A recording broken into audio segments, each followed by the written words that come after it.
Hello everyone, and welcome to the fictional vortex. So we are back with an interesting movie on what if Naruto was the Sharingan god, wielding a lost Longinus-Class Kekkei Genkai, NarutoXSona Sitri, High School DxD.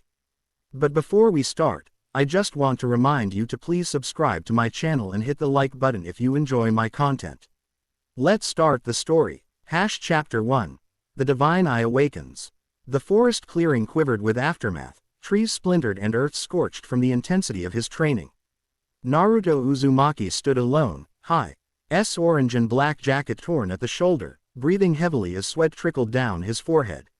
6 months had passed since the end of the Fourth Shinobi War, since Sasuke's redemption and departure. Since the world had begun its fragile peace. Still not enough, he muttered, flexing fingers that tingled with residual chakra. The war had changed him. Gone was much of the reckless exuberance, replaced by a measured confidence born from victory and loss. At 19, his face had sharpened, whisker marks more pronounced against sun-bronzed skin, blue eyes carrying wisdom beyond their years. Inside his mindscape, Kurama stirred. You've been pushing yourself excessively, even for you. Peace doesn't mean we stop growing stronger, Naruto replied, sitting cross-legged on the ground.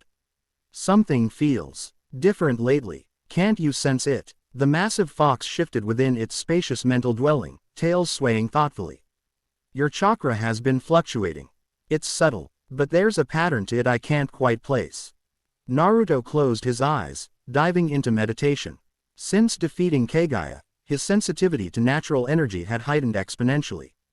He feel the world's pulse like never before, and lately, he'd sensed something else. A dissonance, a calling. As his awareness expanded, pain suddenly lanced behind his eyes. Naruto gasped, hands fl. Ying to his face as something burned within his optical nerves. Naruto. Kurama's voice roared with concern. I'm fine, he grunted, though clearly he wasn't. It's happening again, but stronger. With tremendous effort, he opened his eyes and staggered to the small stream nearby. Leaning over the water's reflective surface, Naruto froze at what he saw. His eyes had transformed, but not the familiar golden orange of Sage Mode or the crimson of Kurama's influence. Instead, they gleamed with a deep, cosmic red, intricate pattern swirling from his pupils. 3 tomo rotated slowly in each eye. But the design wasn't Sasuke's Sharingan. The pattern was more complex, with concentric rings interwoven between the tomo, pulsing with an ethereal luminescence. What the hell? He whispered, touching his face tentatively. This isn't normal Uchiha dojutsu, **, Kurama observed, his voice uncharacteristically hushed. It resembles the Sharingan, yet it's something else entirely, Naruto finished, staring transfixed at his reflection. Is this because of the 6 paths chakra? Before Kurama could answer, the air 20 paces behind Naruto shimmered and distorted. A sound like fabric tearing across reality itself echoed through the clearing as space fractured, revealing a swirling vortex of darkness and scattered light. Naruto whirled, instantly alert. A space-time jutsu. No, Kurama growled. This is different, more primal. Naruto, stay back. But the vortex expanded rapidly, its gravitational pull intensifying. Trees bent toward it, leaves and debris flying into its maw. Naruto channeled chakra to his feet, anchoring himself to the ground, but the mysterious eyes in his sockets flared painfully in response. Damn it, he cursed as his vision filled with impossible images, glimpses of unfamiliar cities, strange technologies, beings with wings and otherworldly powers. His new eyes were somehow resonating with the dimensional rift. The disturbance is reacting to your eyes, Kurama warned. Naruto formed a cross-seal, shadow clone, but the jutsu dissipated instantly, his chakra drawn inexorably toward the vortex. The ground beneath his feet cracked and gave way. As he was pulled airborne, time seemed to slow. With crystal clarity, Naruto realized this wasn't an attack or enemy technique, it was something fundamental shifting in reality itself, and somehow. His newly awakened eyes were the key. Kurama, he shouted as the vortex engulfed him. Stay with me, always, Kit, **, came the fox's resolute reply as darkness swallowed them both. The sensation was unlike any teleportation jutsu Naruto had experienced, a stretching, compressing, twisting feeling that seemed to last both an instant and eternity. His consciousness fragmented and reformed countless times, while his mysterious eyes burned like twin suns in his skull, somehow guiding him through the impossible passage. Sona Sitri adjusted her glasses with practiced precision, violet eyes scanning the environmental readings displayed on her tablet. As student council president of Kuo Academy and heir to the Sitri household, efficiency was our hallmark, even during extracurricular devil duties. The energy signature is unlike anything in our records, she stated, her voice calm and analytical despite the unusual circumstances. Definitely not a stray devil or fallen angel. Beside her, Tsubaki Shinra nodded, her long black hair swaying slightly. The barrier team reports spatial distortions in a 3-kilometer radius. Whatever it is, it's causing fundamental instability. Quote, they stood atop a skyscraper in downtown Kuo, the night sky unusually clear above them. The modern city sprawled below, its citizens oblivious to the supernatural forces at work. Sona's peerage had established a perimeter around an abandoned construction site where the anomalous readings centered. Momo, status report, Sona commanded through a small magic circle hovering near her ear. No visual confirmation yet, but the energy is still growing, came the reply from her bishop. Rhea's containment field is holding for now. Sona's expression remained impassive, but her mind calculated possibilities with chess-like precision. Her territory, her responsibility.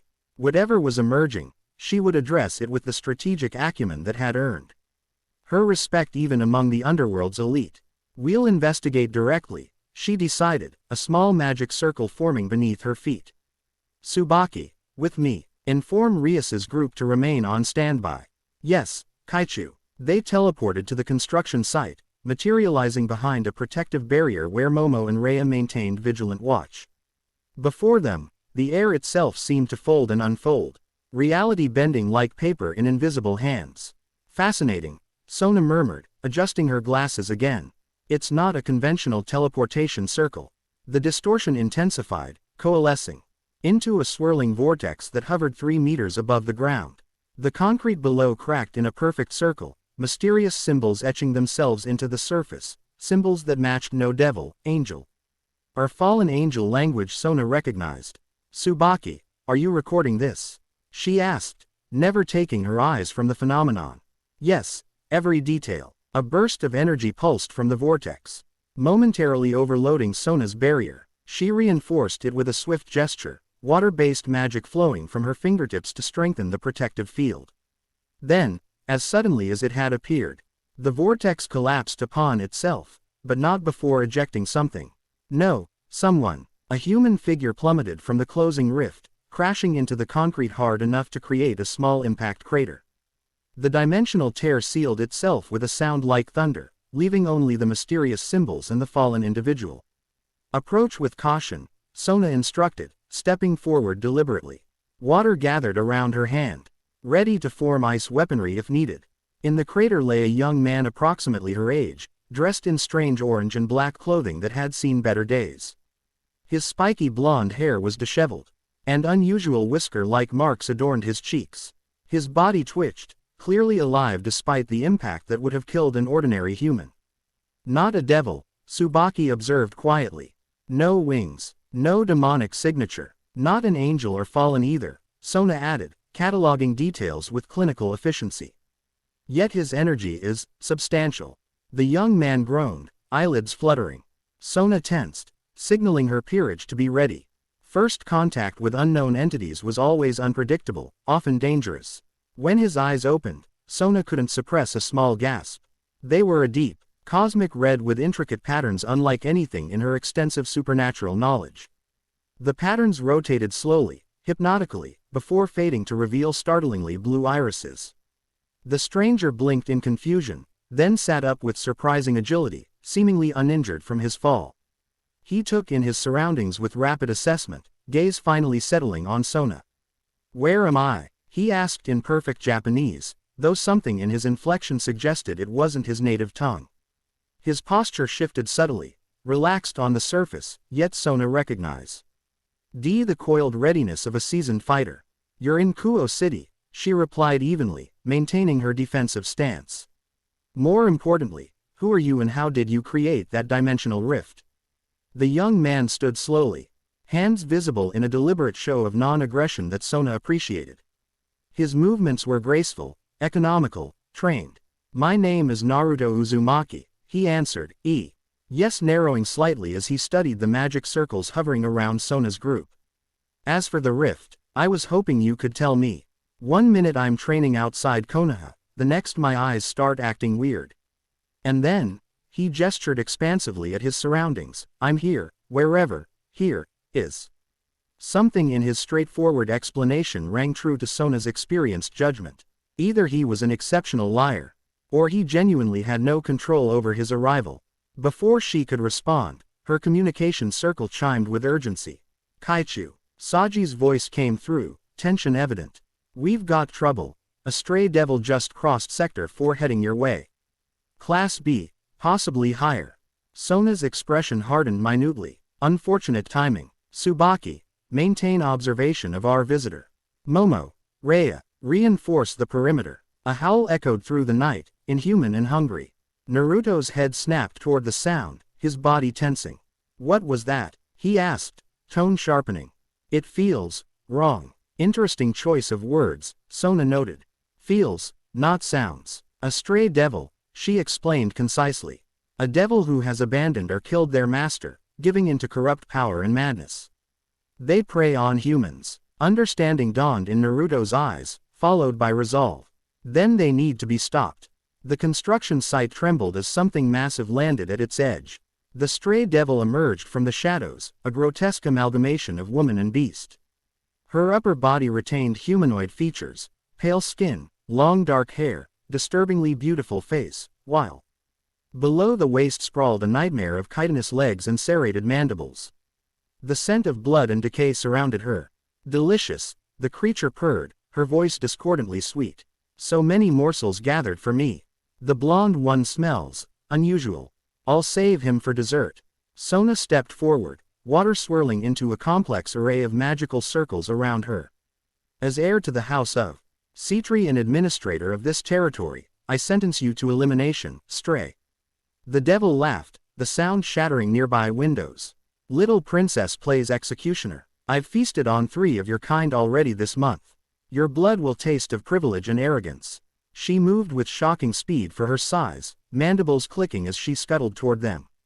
Sona launched her attack, precisely calculated water spears targeting the creature's vital points. Tsubaki summoned her mirror Alice, preparing to counter any energy attacks. The stray demonstrated unexpected agility, contour, ting her body to avoid most of Sona's assault. The few spears that connected merely enraged her. She spat a stream of corrosive liquid that forced Sona to erect a hasty barrier, the acid eating through concrete where it landed. She's faster than reported, Tsubaki observed tersely, reinforcing their defenses. The stray devil circled, seeking an opening, when suddenly Naruto stepped forward. His expression had changed, composure hardening into something battle-tested and resolute. Hey, he called to the creature, drawing her attention. You mentioned eating people. That's all I needed to hear. Before Sona could caution him, this wasn't his fight, he didn't understand what he faced. Naruto moved. And her analytical mind struggled to process what she witnessed. He didn't just run, he seemed to flicker, covering ground with a speed that rivaled high-class devils. The stray slashed at him with razor-tipped appendages, but he weaved between them with preternatural awareness, as though he could anticipate each attack before it launched. What is he? Rhea whispered from behind her barrier. Naruto's right hand began to glow with swirling energy, not demonic, not holy, something anti-rely different that made the air itself distort around it. As he dodged another acid spray, his eyes transformed again, revealing those mysterious red patterns. I don't know what you are, he said to the stray. Voice steady as he closed distance, but I can see the darkness consuming you. You're not even fighting it anymore. The stray screeched, unleashing a flurry of attacks that should have shredded him. Instead, Naruto moved through them like water, each step purposeful, each dodge minimal and efficient. Impressive for a human, the stray hissed, frustration mounting.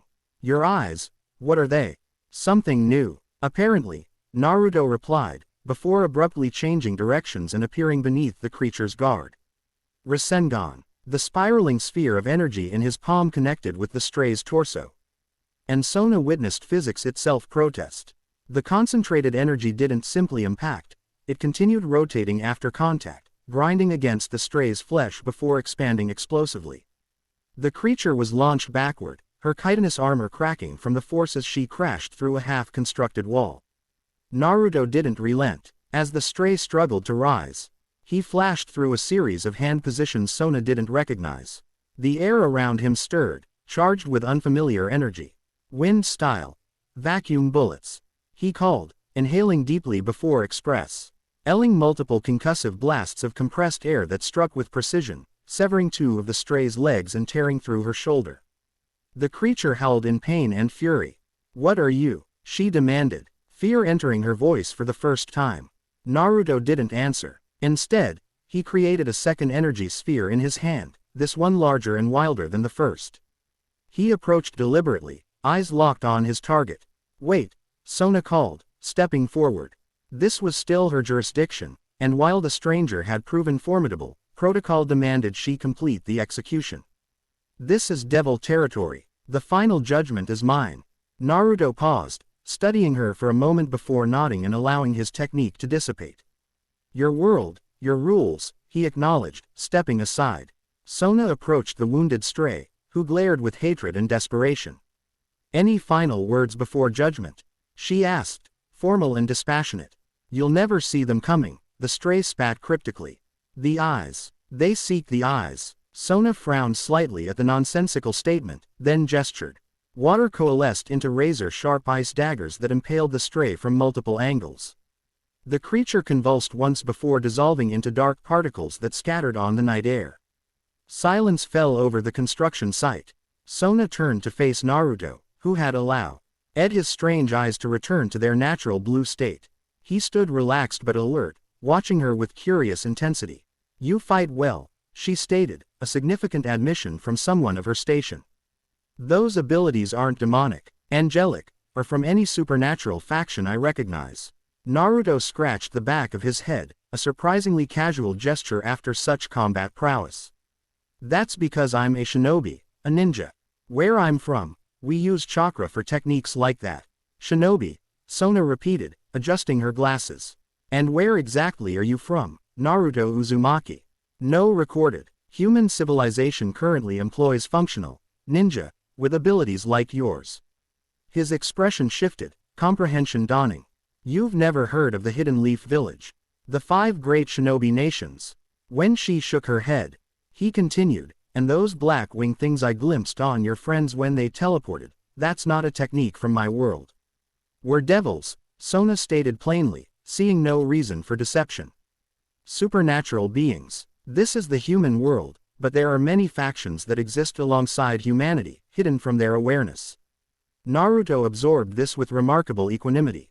"So either I've time traveled to some strange future, or you've crossed dimensions," Tsubaki finished, approaching cautiously. "The readings from that vortex suggest spatial temporal distortion beyond normal parameters." He nodded slowly. "Honestly, after everything with Keggei and the infinite Tsukuyomi, dimensional travel isn't even the weirdest thing I've encountered." A small, wry smile curved his lips. "Just my luck." Sona studied him with renewed interest. Most humans would be panicking or in denial. His acceptance suggested experience with extraordinary circumstances. "Those eyes," she said, "they're not natural to you, are they?" Naruto touched the skin beside his eye reflexively. "No, they just started manifesting recently. They look like Sharingan, a rare dojutsu from my world, but different. More complex. They might be connected to your arrival here," Sona theorized. "Your energy signature is unusual. It doesn't register as anything in our databases." A communication circle appeared beside her ear. "Kaichu," came Saji's voice, "Rias Senpai is asking for an update. Should she bring her peerage to assist?" "The situation is under control," Sona replied. "Inform her we've neutralized the stray and encountered an interdimensional visitor. I'll brief her personally tomorrow." She dismissed the circle and addressed Naruto again. "This matter requires investigation. Your appearance, Those eyes, and your abilities are unprecedented. As the devil in charge of this territory, I have a responsibility to understand potential threats.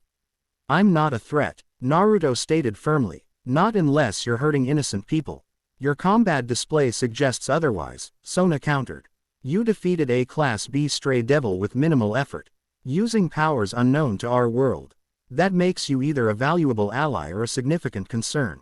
Rather than bristle at the implied challenge, Naruto's expression softened slightly. Look, I get it. You're responsible for this place, and I'm an unknown. Where I'm from, I'd probably be doing the same thing in your position. The practical understanding surprised her. Perhaps they weren't so different. Despite their origins, I propose an arrangement, Sona said after a moment's consideration.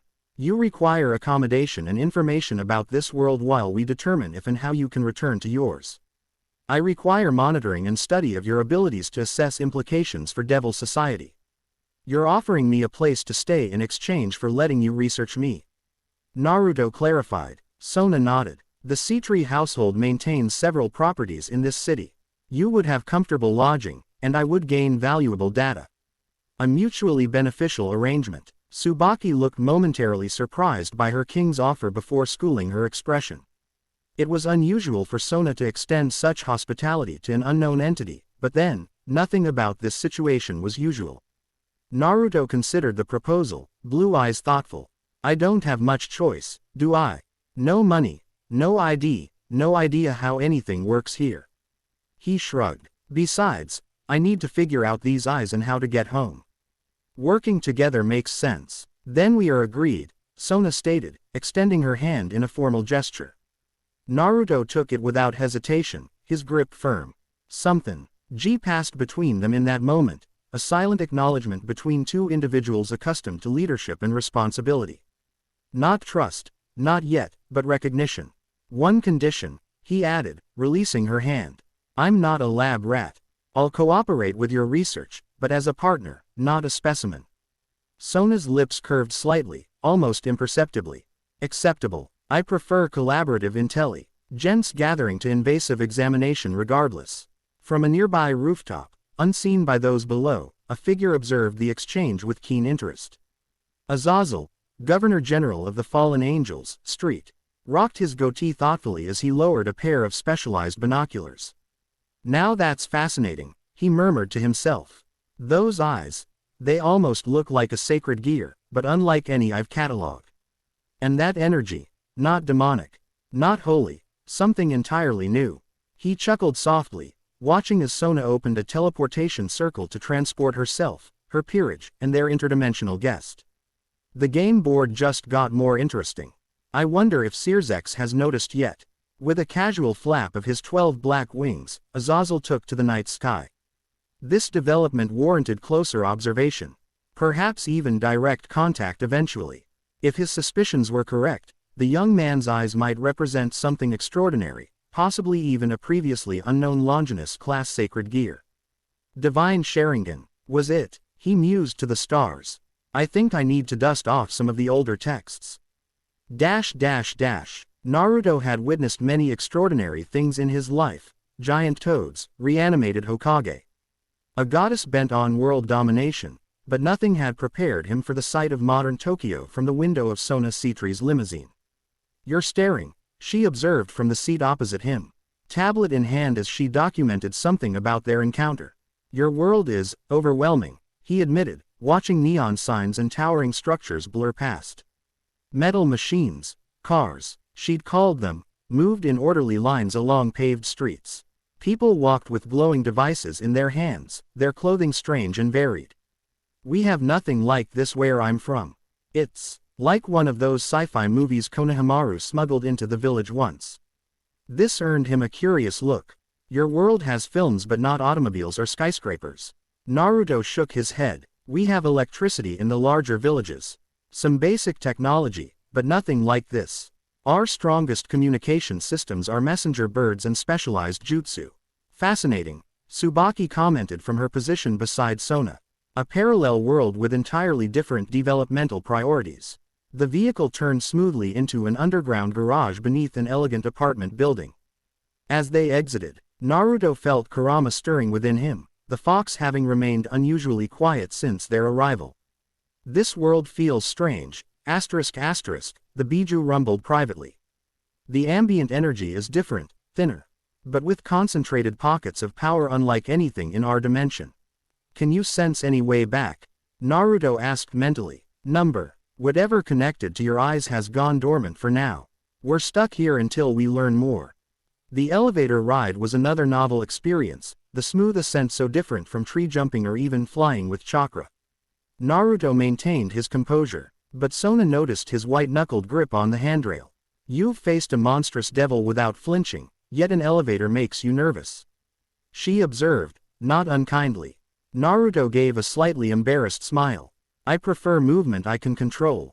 This is putting a lot of faith in machines I don't understand. The statement revealed more than he perhaps intended, a life where self-reliance was paramount. Where surrendering control could be fatal. Sona filed this insight away with the growing collection of observations about their visitor.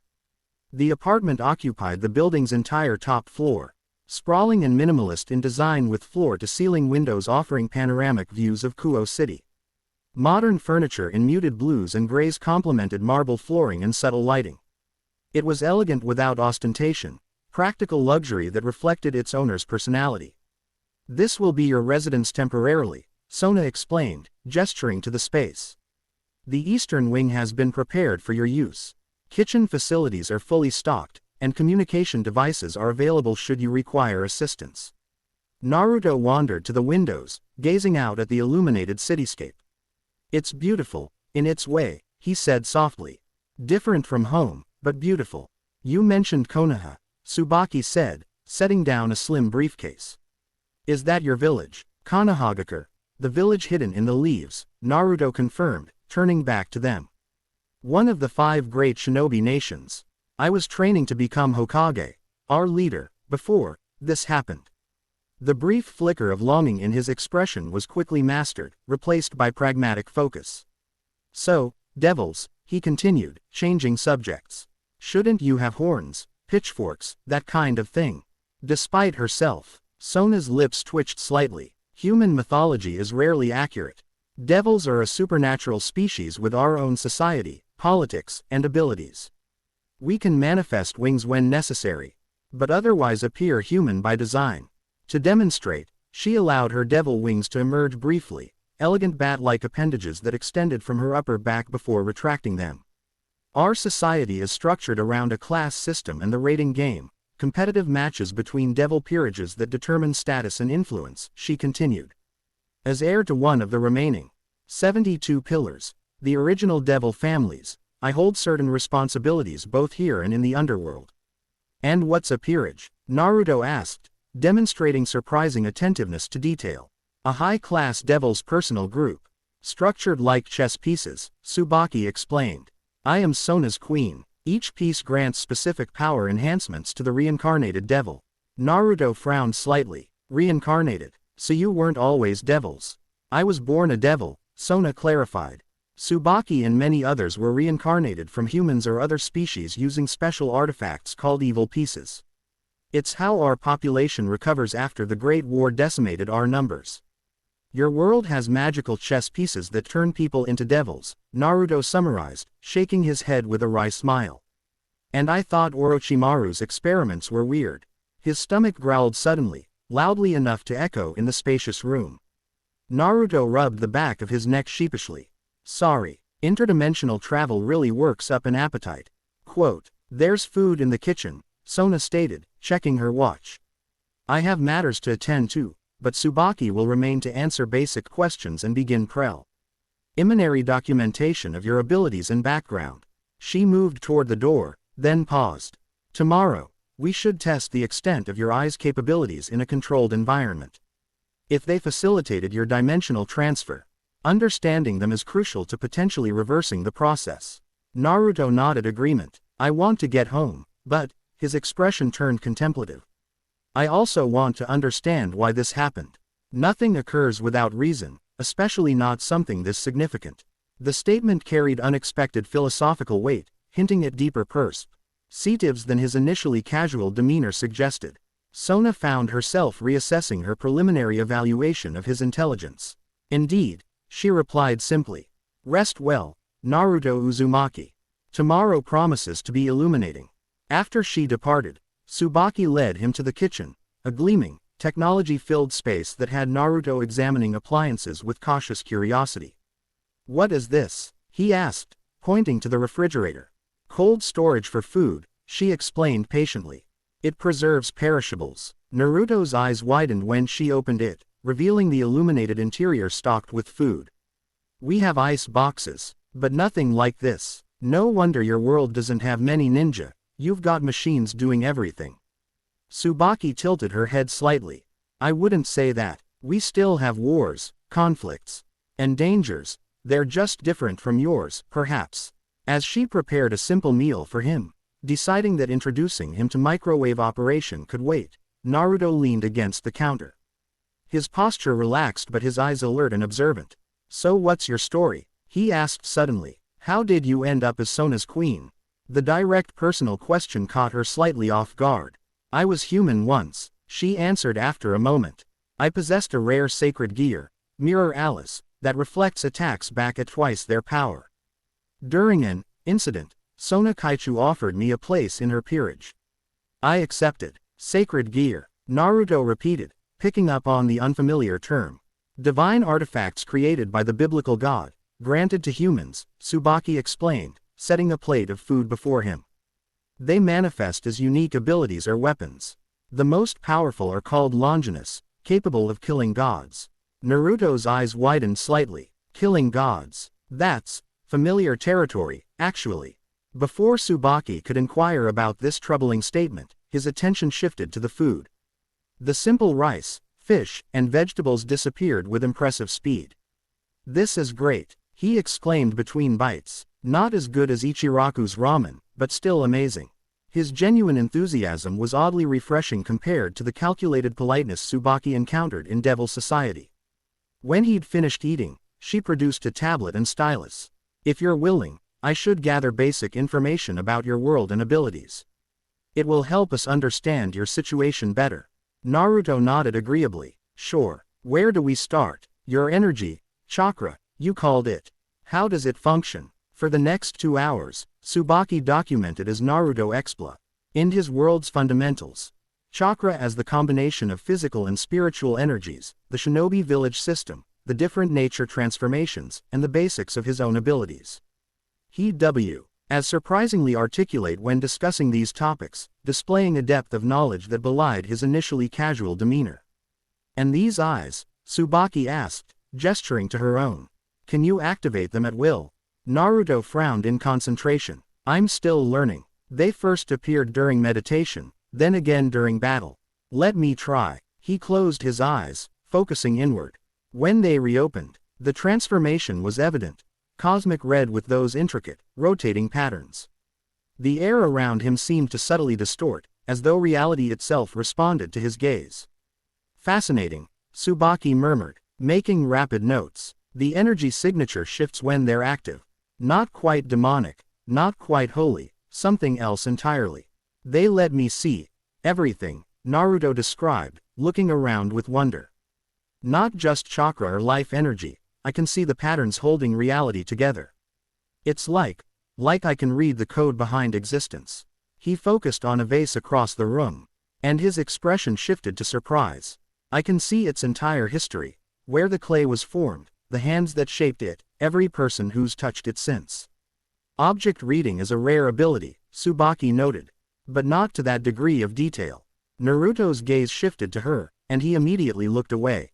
Sorry, I shouldn't. What did you see? She asked, professional curiosity overriding caution. Too much, he admitted uncomfortably. Your past, fragments of memory, emotions you've felt, it's invasive. I need to learn to control this. He closed his eyes again, and when they opened, they had returned to their natural blue. Naruto looked slightly drained from the experience. That takes more concentration than I expected, he confessed. Like maintaining sage mode but more mentally taxing. Tsubaki made final notes before setting aside the tablet.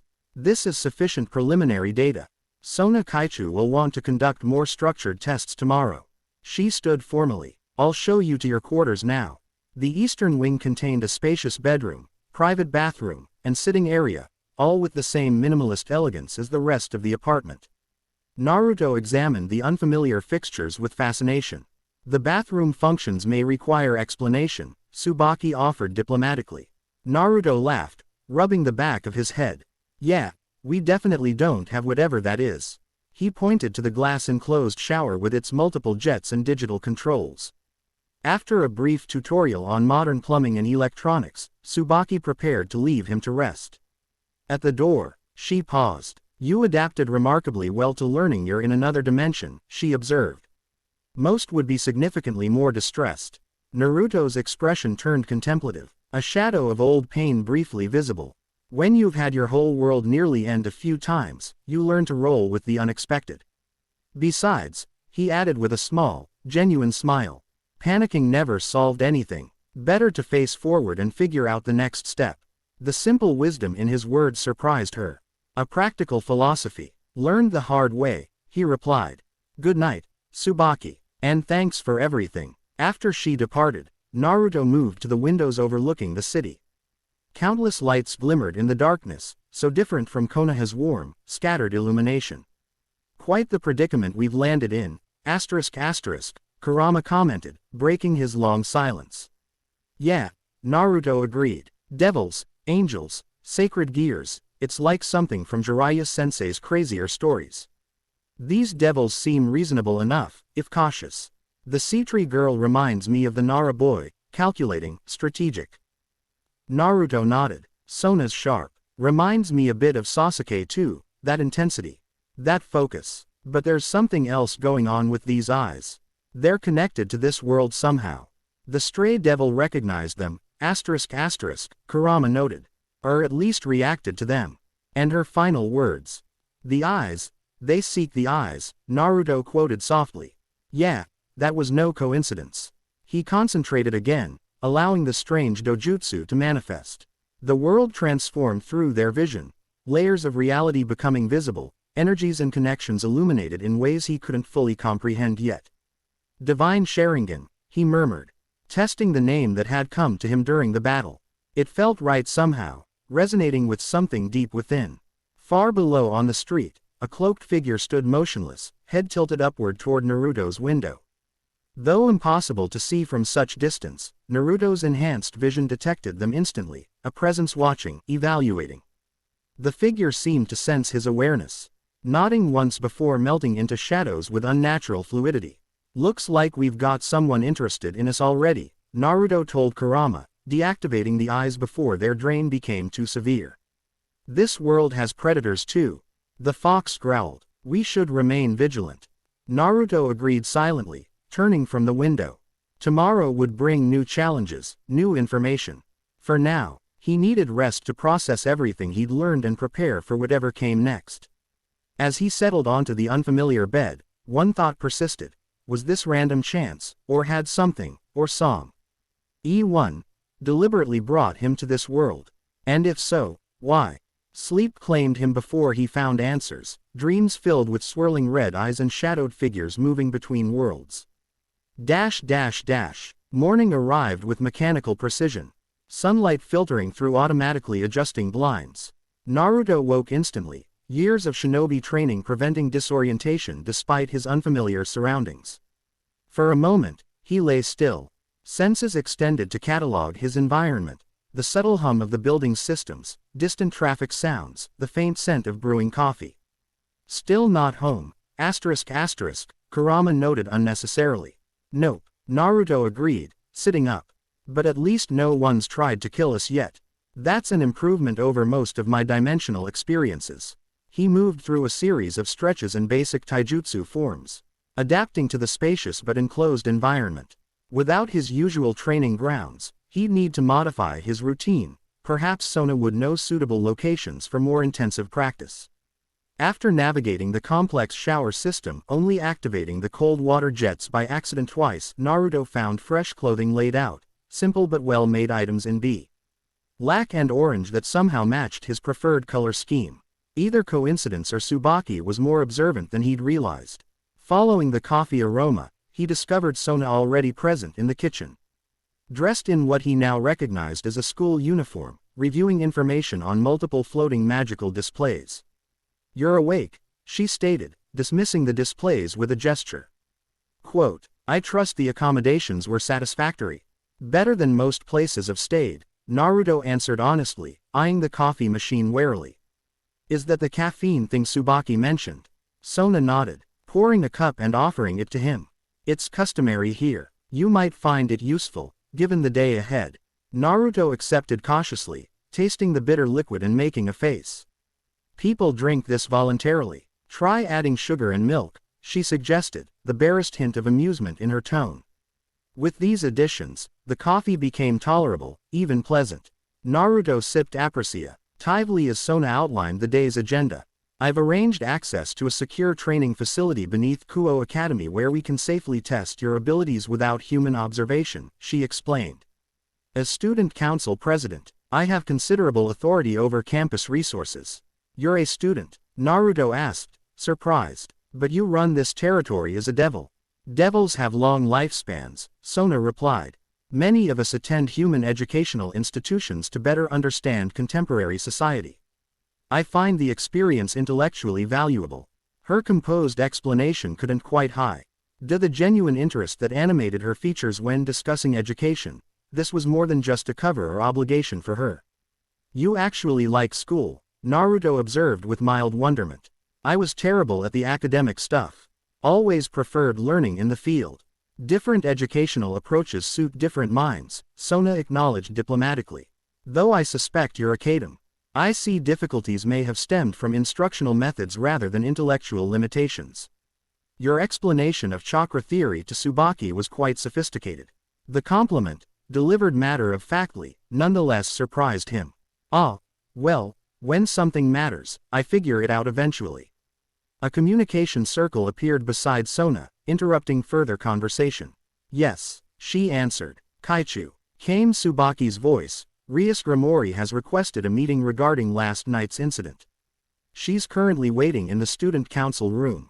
Inform her I'll arrive shortly with our guest," Sona replied. "She may as well meet him directly." The circle disappeared, and she turned to Naruto. "Rias Grimori is another high-class devil who shares administration of Kuo. She'll need to be informed about your presence, as it affects her territory as well." Naruto nodded understanding. Politics is politics, whatever the dimension. "Indeed," Sona agreed, adjusting her glasses. "Her perspective differs significantly from mine, but our cooperation maintains stability in this region. You should know that her brother is Seersex Lucifer, one of the 4 Satans who rule Devil Society. So she has serious political backing," Naruto translated. "Got it." Sona opened a teleportation circle, motioning him forward. "We'll transport directly to the academy. Brace yours. LF. The sensation differs from your chakra techniques." The teleportation felt like being momentarily unmade, different from the flying Raijin or even the dimensional vortex that had brought him to this world. Naruto maintained his composure through the experience, materializing in what appeared to be a well-appointed meeting room with a large table and comfortable chairs.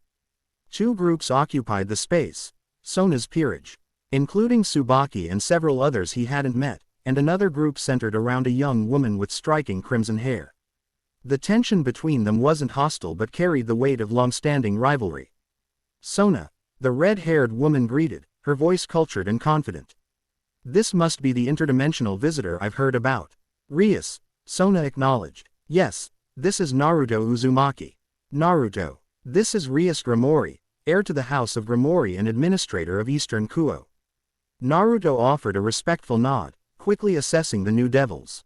Besides Rias, he noted a small white-haired girl with a blank expression, a beautiful dark-haired woman with an amused smile, a proper-looking blonde boy, and a brown-haired boy who studied him with unusual intensity.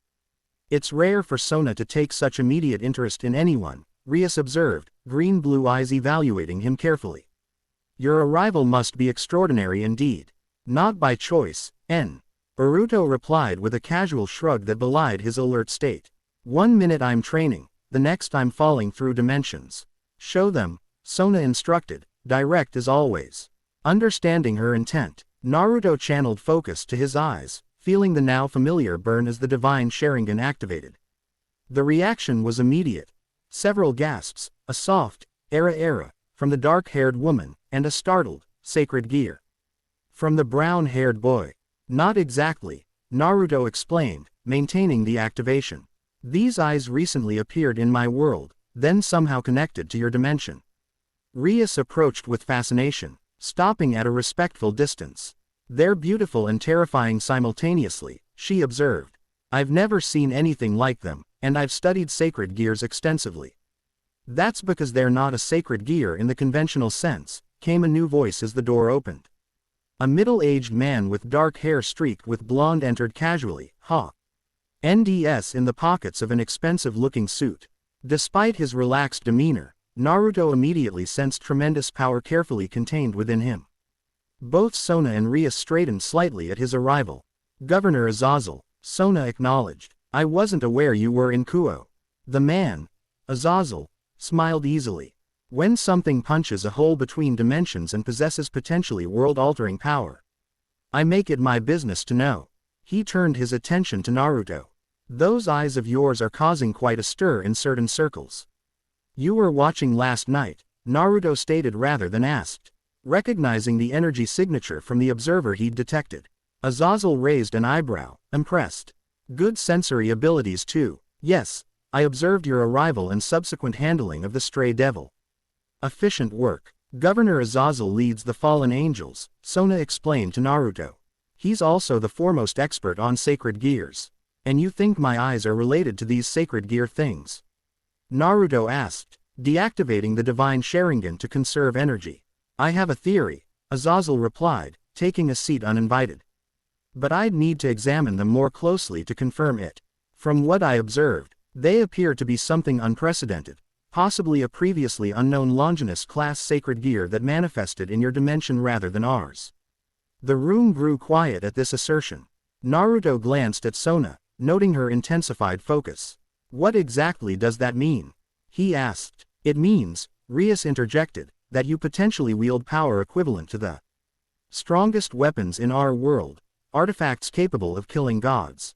If true, every supernatural faction will take interest in you, whether you want it or not.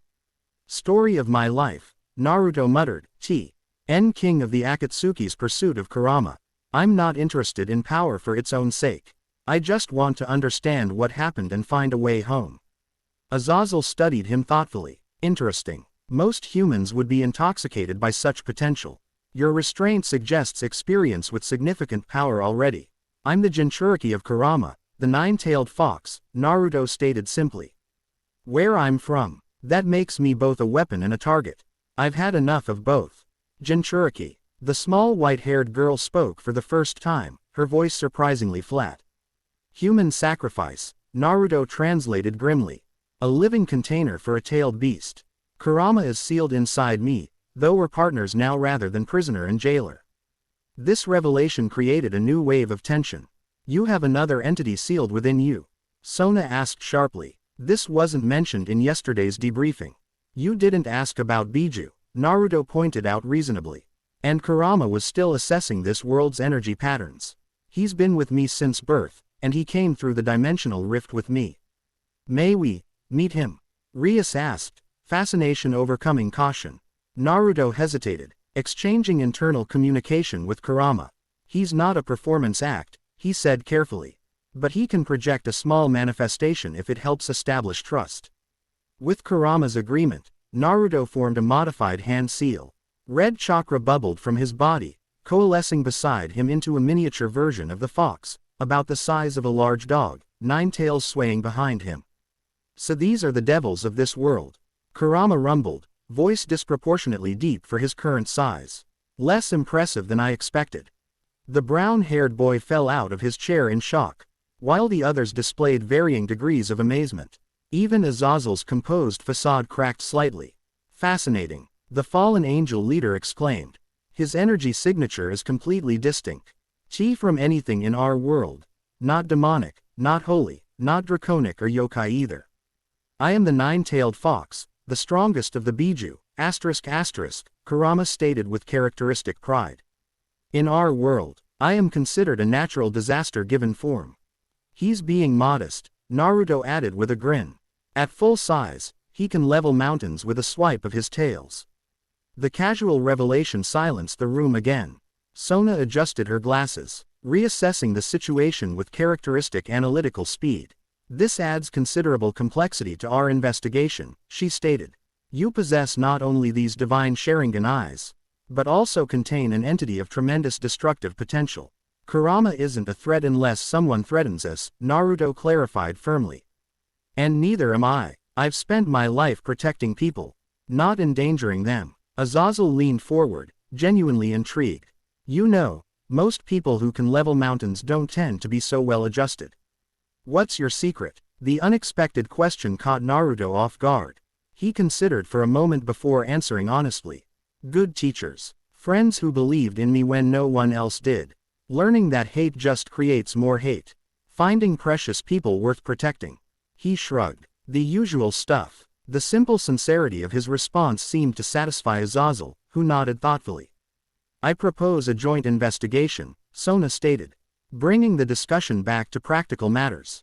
Rias, your peerage has complementary expertise to mine. Governor Azazel, your knowledge of sacred gears is unparalleled. Together, we may determine the nature of the divine Sharingan and its connection to our dimension. Agreed, Rias replied smoothly. This matter transcends our usual competitive boundaries. Count me in, Azazel added with a grin. It's been centuries since I've encountered something truly new. This could be enlightening. Throughout the exchange, Naruto observed the dynamics carefully. Despite his outwardly relaxed posture, he was cataloging information, assessing personalities and potential motivations.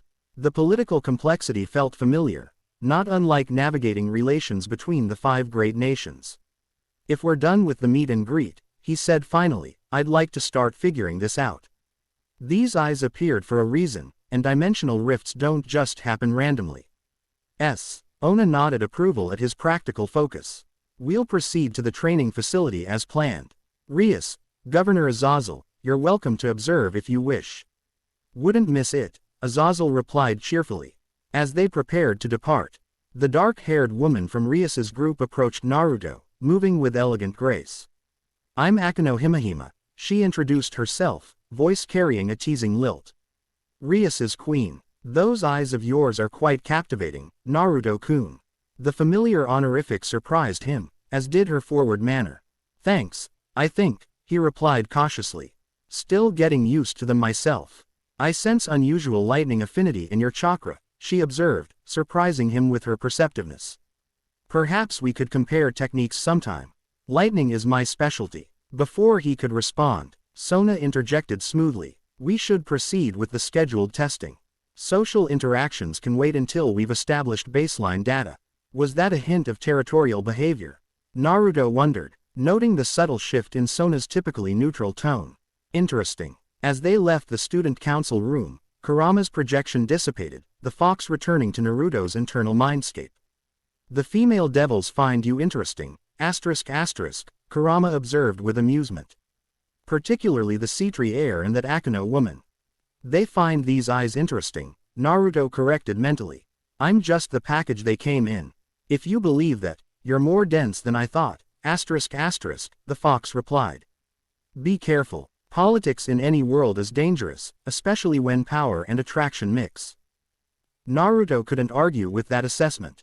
As they descended toward the training facility, he felt the weight of many eyes upon him, some curious, some calculating, all assessing his potential value or threat. Some things, it seemed, were universal across dimensions. The training facility beneath Kuo Academy impressed even Naruto's battle-experienced standards.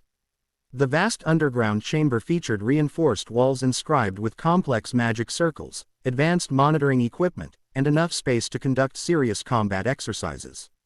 This place could contain a full-scale Biju transformation, he noted appreciatively. It was designed to withstand rating game-level conflicts, Sona explained. Though I'd prefer not to test its ultimate limits today. Azazel approached, carrying what appeared to be specialized eyewear. Before we begin, I'd like to record some baseline measurements of your eyes in various states. These will help quantify their power signature. Naruto accepted the device, which resembled elaborate sunglasses. Just put them on, and activate your eyes while wearing them, Azazel confirmed. The sensors will do the rest. As Naruto complied, Sona, Rias, and their respective peerages observed from a monitoring station. The glasses hummed softly as they collected data, displayed on screens for the observers. Incredible, Tsubaki murmured, studying the readings. The energy pattern is unlike anything in our database.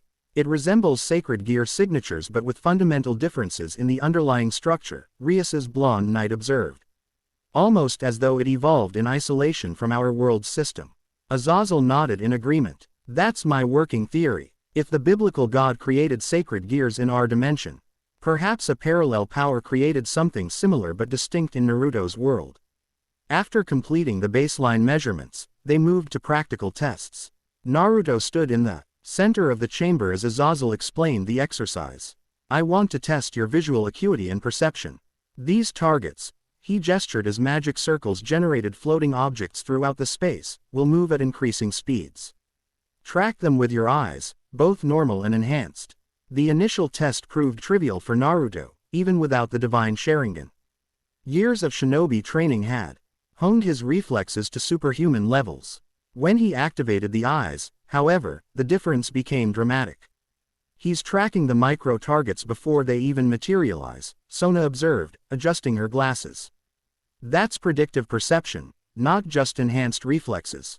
Like he's seeing slightly into the future, Rias agreed. Naruto himself experienced a profound shift in awareness. Through the divine Sharingan, he perceived not just the targets but the magical constructs generating them, the intent behind their movement patterns, and even probability streams of where they would appear next. This is different from the regular Sharingan, he explained after completing the exercise. Those could track and predict movement based on muscle tension and minute tells. These eyes see deeper. Like I'm perceiving the code behind reality itself. Can you affect what you see? Azazel asked, making notes. Alter the patterns, influence outcomes. Naruto frowned thoughtfully. I haven't tried, but maybe. He activated the eyes again, focusing on a single target. Rather than merely tracking it, he concentrated on its underlying structure, the magical formulas generating its existence. With delicate precision, he mentally reached for those patterns, attempting to redirect rather than destroy. The target abruptly changed color from red to blue, then split into two identical objects that moved in mirrored patterns. He modified the spell matrix, Sona stated, unable to fully conceal her amazement. Without verbal commands or physical contact. Reality manipulation, Azazel breathed. Definitely Longinus-Class, possibly beyond. Naruto deactivated the eyes, feeling the familiar drain. That was harder than it looked. Like trying to rewrite a jutsu mid-formation. The testing continued for hours. Exploring various aspects of the divine Sharingan's capabilities. They discovered Naruto could perceive spiritual entities invisible to normal sight. Read emotional states with perfect accuracy. See through all forms of illusion or concealment. Detect minute flaws or weaknesses in any structure. Recall with perfect clarity anything witnessed while the eyes were active. One unexpected discovery came when Kaneko, Rias's small white-haired rook, volunteered for a combat exercise. As they sparred, Naruto deliberately limiting himself to taijutsu, his eyes revealed her true nature. You're not just a devil, he said, dodging a powerful punch that cratered the floor. You have yokai energy too, Nekomata specifically. Kaneko froze, expression darkening. Don't talk about that. Sensing the emotional landmine, Naruto immediately backed off. Sorry, these eyes show things whether I want them to or not sometimes. The girl retreated to Rias's side, clearly unsettled. The crimson-haired devil placed a comforting hand on her shoulder, giving Naruto a look that mixed warning with appreciation for his sensitivity. I think we've gathered sufficient preliminary data, Sona announced. Ending the potentially awkward moment. Naruto needs rest to recover his energy. Indeed, maintaining the divine Sharingan for extended periods had left him visibly fatigued. Though he hid it well behind practiced stamina. As the groups prepared to disperse, Azazel approached Naruto privately. One question before you go, he said, voice pitched low. When you look at me with those eyes, what do you see? Quote, Naruto considered refusing, but curiosity won out. He activated the divine Sharingan briefly, studying the fallen angel leader. 12 wings, but you're hiding them, he began. Seeing beyond physical appearance. Tremendous power, carefully controlled. Old, much older than you appear. There's sadness beneath your curiosity, loss. You've watched many die, and, he focused deeper. You're hiding something about these eyes. You've seen something like them before. Azazel's expression remained controlled, but genuine surprise flickered in his eyes. Remarkable, he murmured. Most sacred gears reveal power or physical truths. Yours pierces to the soul itself. He nodded respectfully. Rest well, Naruto Uzumaki. I suspect our next session will be even more illuminating. As the fallen angel departed, Sona approached. What did he say to you? He wanted to know what I could see about him, Naruto replied honestly. I think I surprised him. Governor Azazel is rarely surprised. She observed. You continue to defy expectations. Together they teleported back to the Sitri apartment, arriving in the living area where Naruto immediately collapsed onto a couch with a dramatic sigh. These eyes take more out of me than Sage Mode, he complained good-naturedly. At least with natural energy, I could feel it replenishing me. This just drains continuously. Your chakra system is likely adapting to a foreign power, Sona theorized, seating herself with perfect posture in a nearby chair. If Azazel is correct about the Longinus classification, you're channeling divine energy through human pathways. Naruto laughed softly. Wouldn't be the first time. First the 9 tails, then 6 paths Sage Mode, now this. He glanced at her curiously. You weren't surprised when Kurama appeared. Most people freak out at least a little. I've studied legendary creatures extensively, she replied matter-of-factly. While your 9-tailed fox differs from our world's versions, the concept exists in multiple mythologies. Besides, she added with the barest hint of humor, after witnessing your combat capabilities, a giant chakra fox seems relatively plausible. Fair enough, Naruto conceded with a grin. A comfortable silence fell between them, unusual for Naruto who typically filled quiet moments with conversation. Sona noticed this restraint, another piece in the increasingly complex puzzle of their visitor. You held back significantly during testing, she observed finally. Even accounting for fatigue from using the eyes. It wasn't a question, but Naruto nodded anyway. No point going all out in friendly exercises. Besides, some of my techniques aren't exactly indoor-friendly. Such as, he considered how to explain. Well, there's Tailed Beast Mode, basically Kurama's full form with me piloting. That's roughly the size of your academy building. Then there's Rasenshuriken, which creates cellular-level damage in about 100-meter radius. 6 paths Sage Mode lets me fly and use truth-seeking orbs that can disintegrate most matter. He shrugged. The usual stuff. Sona's eyebrow arched slightly at his casual description of city-level destructive capabilities. I see, she said simply. Don't worry, he assured her, correctly reading her concern. I didn't spend years mastering these powers just to use them recklessly. Control matters more than raw strength. The statement revealed a maturity that continued to refine her assessment of him. This wasn't merely a powerful fighter, this was someone who understood the responsibility that came with exceptional ability. Tomorrow, she said after a moment, I must attend classes to maintain my cover identity. You'll need to remain here until we establish a suitable explanation for your presence. Stuck indoors, huh, Naruto grimaced. Not my favorite scenario, but I get it. Tsubaki will provide entertainment systems and reading materials, Sona promised. Additionally, I've arranged for specialized clothing to be delivered that should better accommodate your fighting style. The thoughtful consideration surprised him. Thanks. That's really nice of you. It's practical, she corrected, though something in her tone softened slightly. Your effectiveness as an ally is optimized when properly equipped. Naruto laughed. You always talk like that. All formal and technical. For the first time, he saw genuine embarrassment flicker across Sona's composed features. I value precision in communication, she stated, adjusting her glasses in what he was beginning to recognize as a habitual gesture when uncomfortable. It's not a criticism, he clarified quickly. It's actually kind of refreshing. People always know exactly where they stand with you. This observation seemed to please her, though she masked it well. That is generally my intention. As evening approached, Sona excused herself to attend to devil business, leaving Naruto alone in the apartment. The silence felt strange after the intensity of the day's testing and social interactions. You're adapting quickly to this world, Kurama noted as Naruto wandered to the windows overlooking the city. Not much choice, he replied mentally. Besides, compared to some of the stuff we've faced, interdimensional travel to a world of devils and angels is almost reasonable. The fox laughed, a rumbling sound in their shared consciousness. Your definition of reasonable has become concerningly flexible. Naruto couldn't argue with that. As night fell over Kuo City, he watched the lights illuminate in geometric patterns so different from Konoha's organic sprawl. Despite the alienness of this world, he felt a curious sense of purpose taking root. The divine Sharingan hadn't appeared by accident. His arrival here wasn't random chance.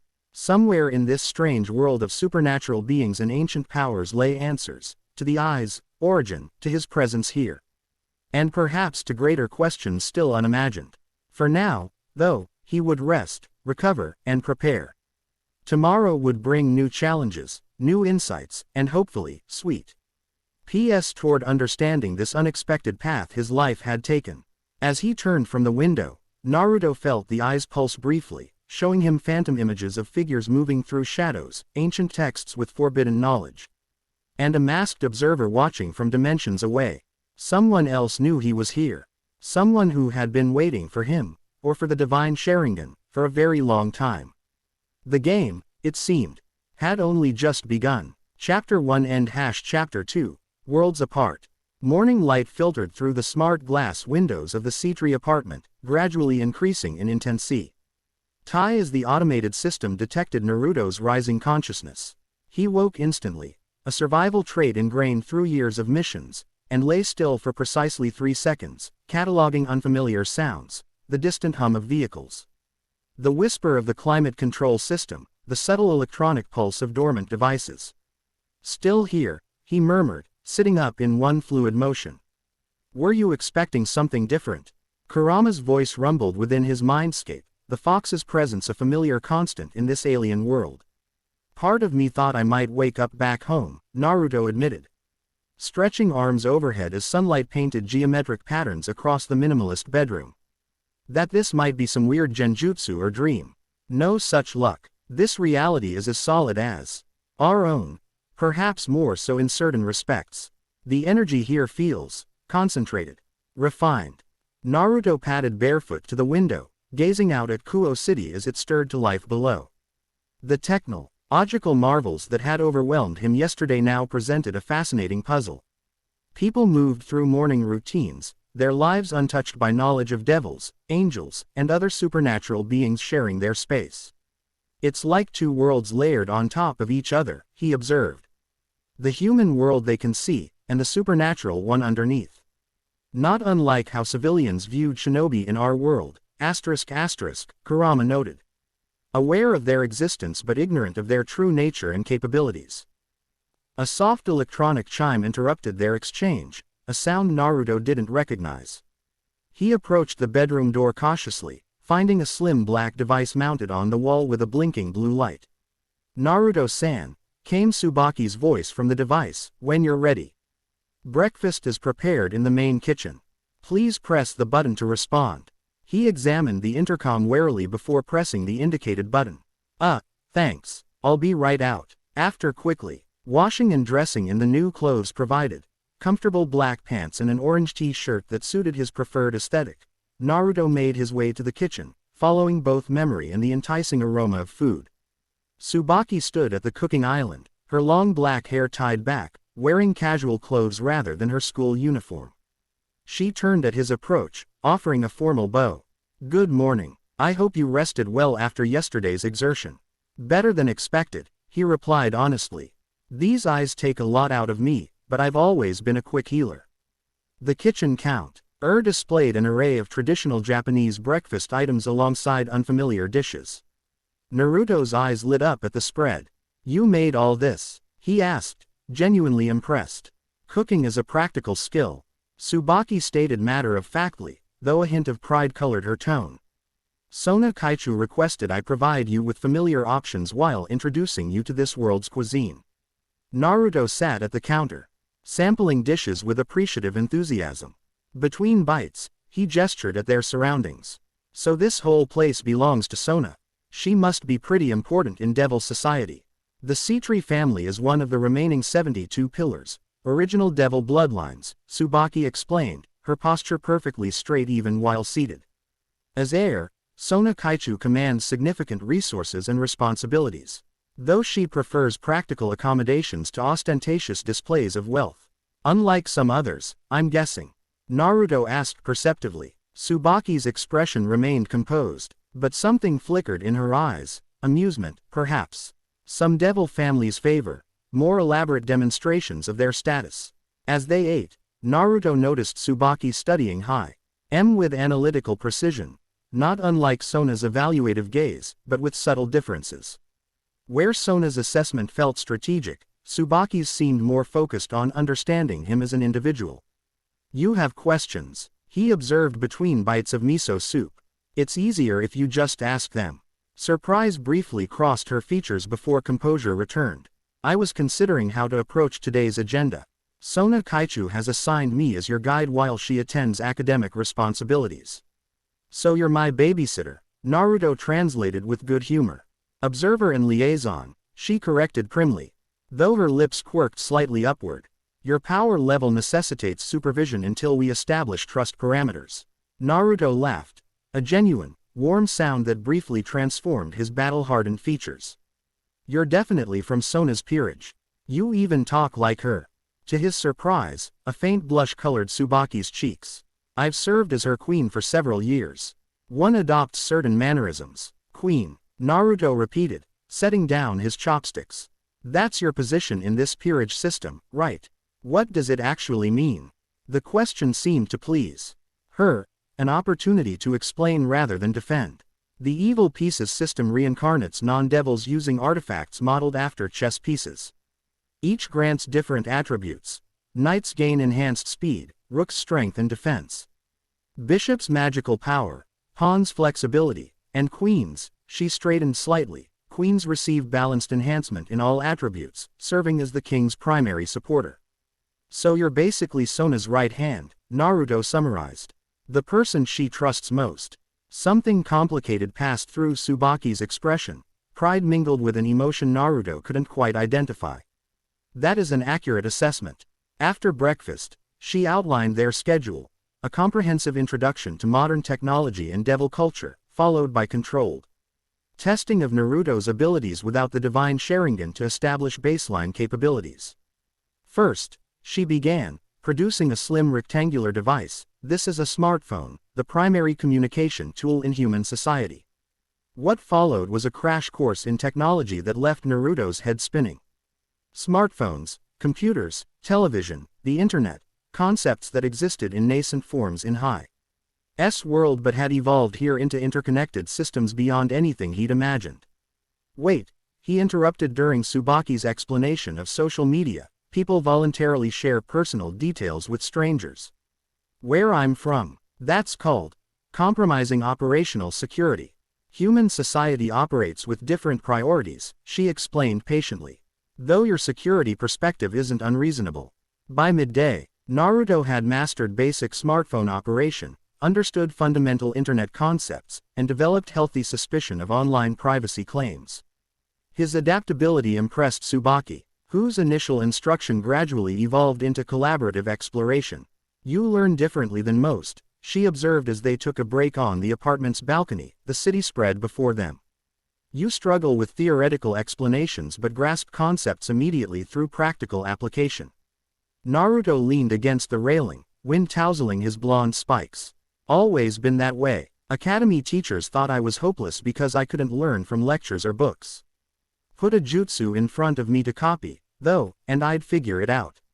A kinesthetic learner, Tsubaki noted. Interesting that educational limitations persist across dimensions. Their conversation was interrupted by a communication circle materializing beside Tsubaki, displaying Sona's face. Status report. The Student Council President requested without preamble. Technology orientation progressing efficiently, Tsubaki replied. Naruto-san demonstrates above-average adaptation capabilities. Sona's violet eyes shifted to regard Naruto directly. Any manifestation of the divine Sharingan? Not since yesterday, he answered. They seem to activate either by conscious choice or in response to certain stimuli. Maintain careful monitoring, Sona instructed Tsubaki. I've arranged for afternoon training facilities at the designated location. Azazel has requested attendance. Understood, Kaichu. As the communication circle faded, Naruto tilted his head curiously. She's really focused on these eyes, huh? They represent unprecedented power and interdimensional capability. Tsubaki replied matter-of-factly. Strategic assessment is prudent. That's not all, though, Naruto pressed, his perceptiveness catching her off guard. There's something personal about her interest.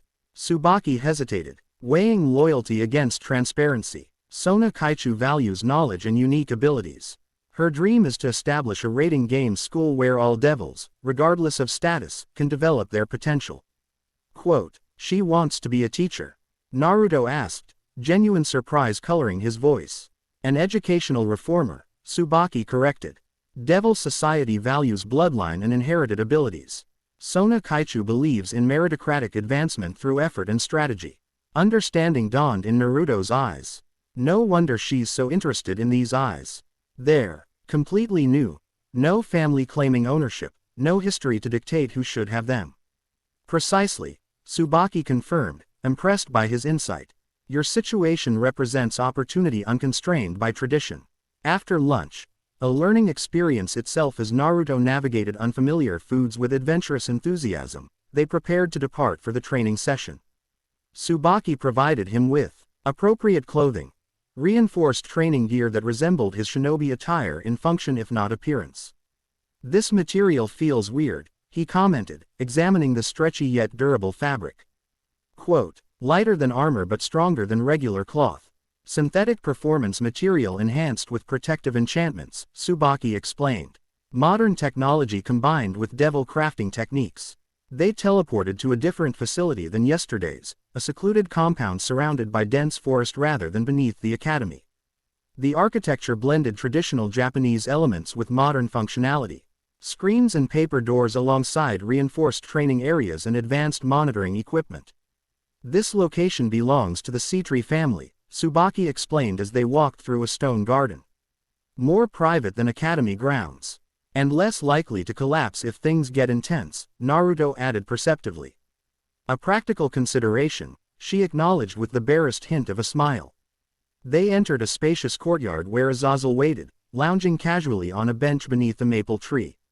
The fallen angel leader wore traditional Japanese clothing, a dark yukata. That contrasted with his modern demeanor. Ah, our interdimensional visitor arrives, he greeted, standing with languid grace.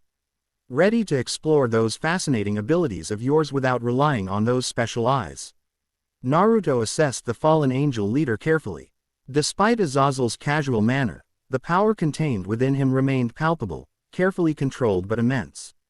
Basic shinobi assessment, Naruto clarified. Taijutsu, ninjutsu, that sort of thing. Precisely, Azazel confirmed, gesturing to the open space. Show me what a trained ninja from your world can do BEF. Or we factor in those divine peepers of yours. The term made Naruto snort with surprised amusement. Never heard the Sharingan called peepers before. First time for everything, Azazel replied with a grin. Especially across dimensions. Tsubaki moved to a monitoring station while Naruto took position in the center of the courtyard. He closed his eyes briefly, centering himself and feeling the familiar flow of chakra through his network, the steady current of energy that had defined his existence since birth. I'll start with the basics, he announced, forming a hand seal.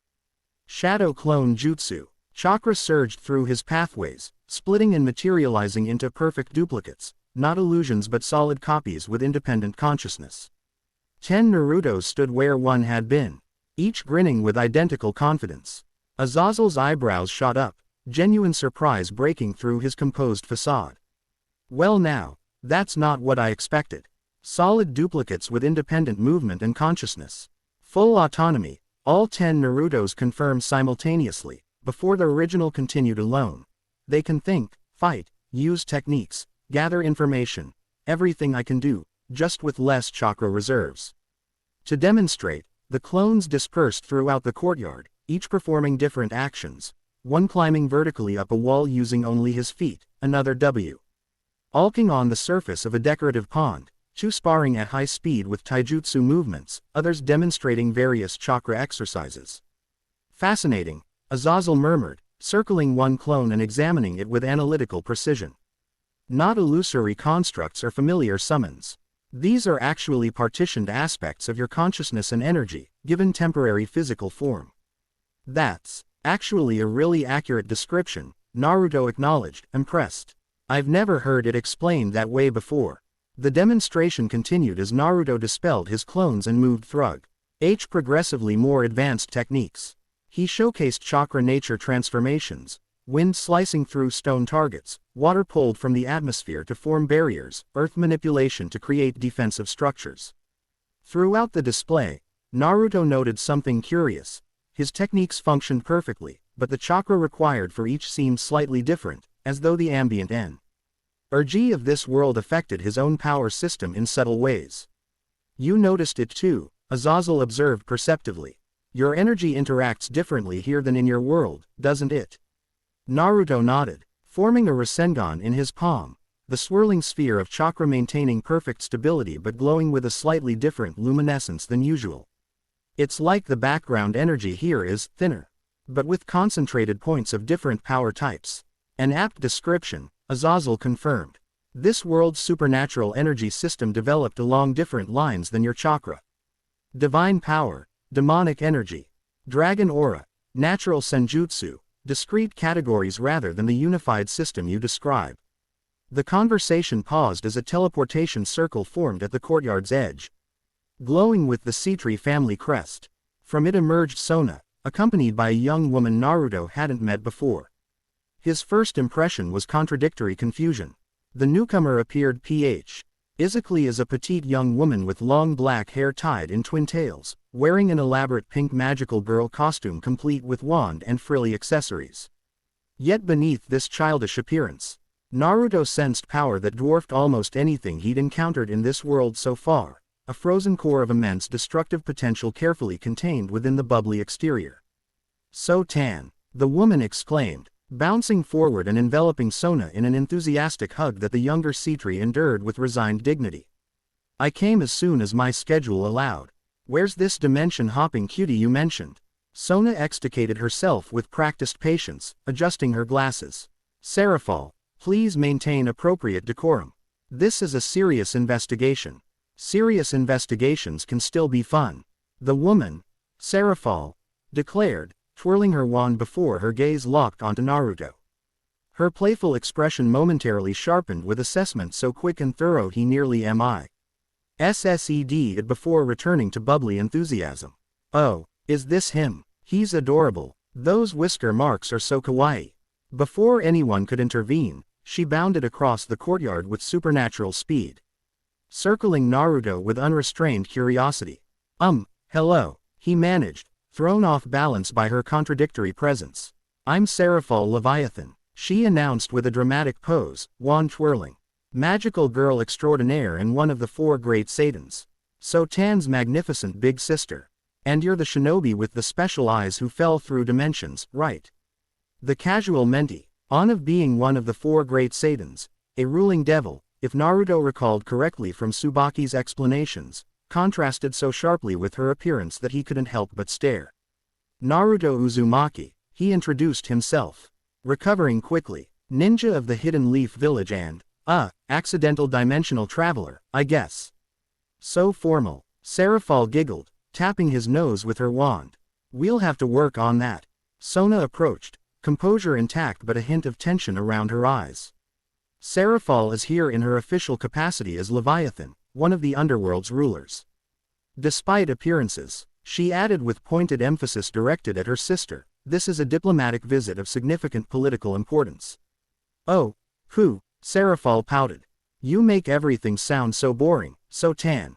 Her attention returned to Naruto, eyes sparkling with interest. "Can I see them? The special eyes everyone's talking about?" "Pretty please." Something in her request triggered Naruto's wariness.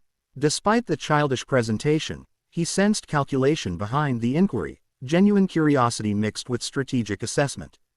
"They're not a party trick," he replied carefully, maintaining a friendly tone but establishing a boundary. "And they take significant energy to maintain." Rather than offense, his response earned an approving nod from Seraphol, another glimpse of the shrewd leader beneath the magical girl facade. "Responsible power management. So Tan, you found a good one." Sona's cheeks colored faintly. "This is a research relationship, nothing more. For now." Seraphol sing-songed, twirling away to greet Azazel. "Azazel-chan, still dressing like a host club reject, I see." The fallen angel leader laughed easily.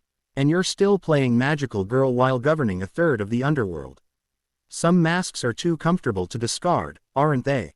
Their banter carried undercurrents of old rivalry and reluctant respect, powerful beings who had known each other for centuries, Naruto realized. "Let's return to the assessment," Sona suggested, redirecting focus to the training. "Naruto, would you demonstrate your maximum non-Sharingan capability?" Seraphol's presence provides additional security should containment become necessary. The implicit acknowledgement that he might require a Satan-level devil to contain his power didn't escape Naruto's notice. He nodded, moving to the center of the now expanded training area as the others withdrew to a safe distance. "I'll show you Sage Mode first," he decided, settling into a meditative posture.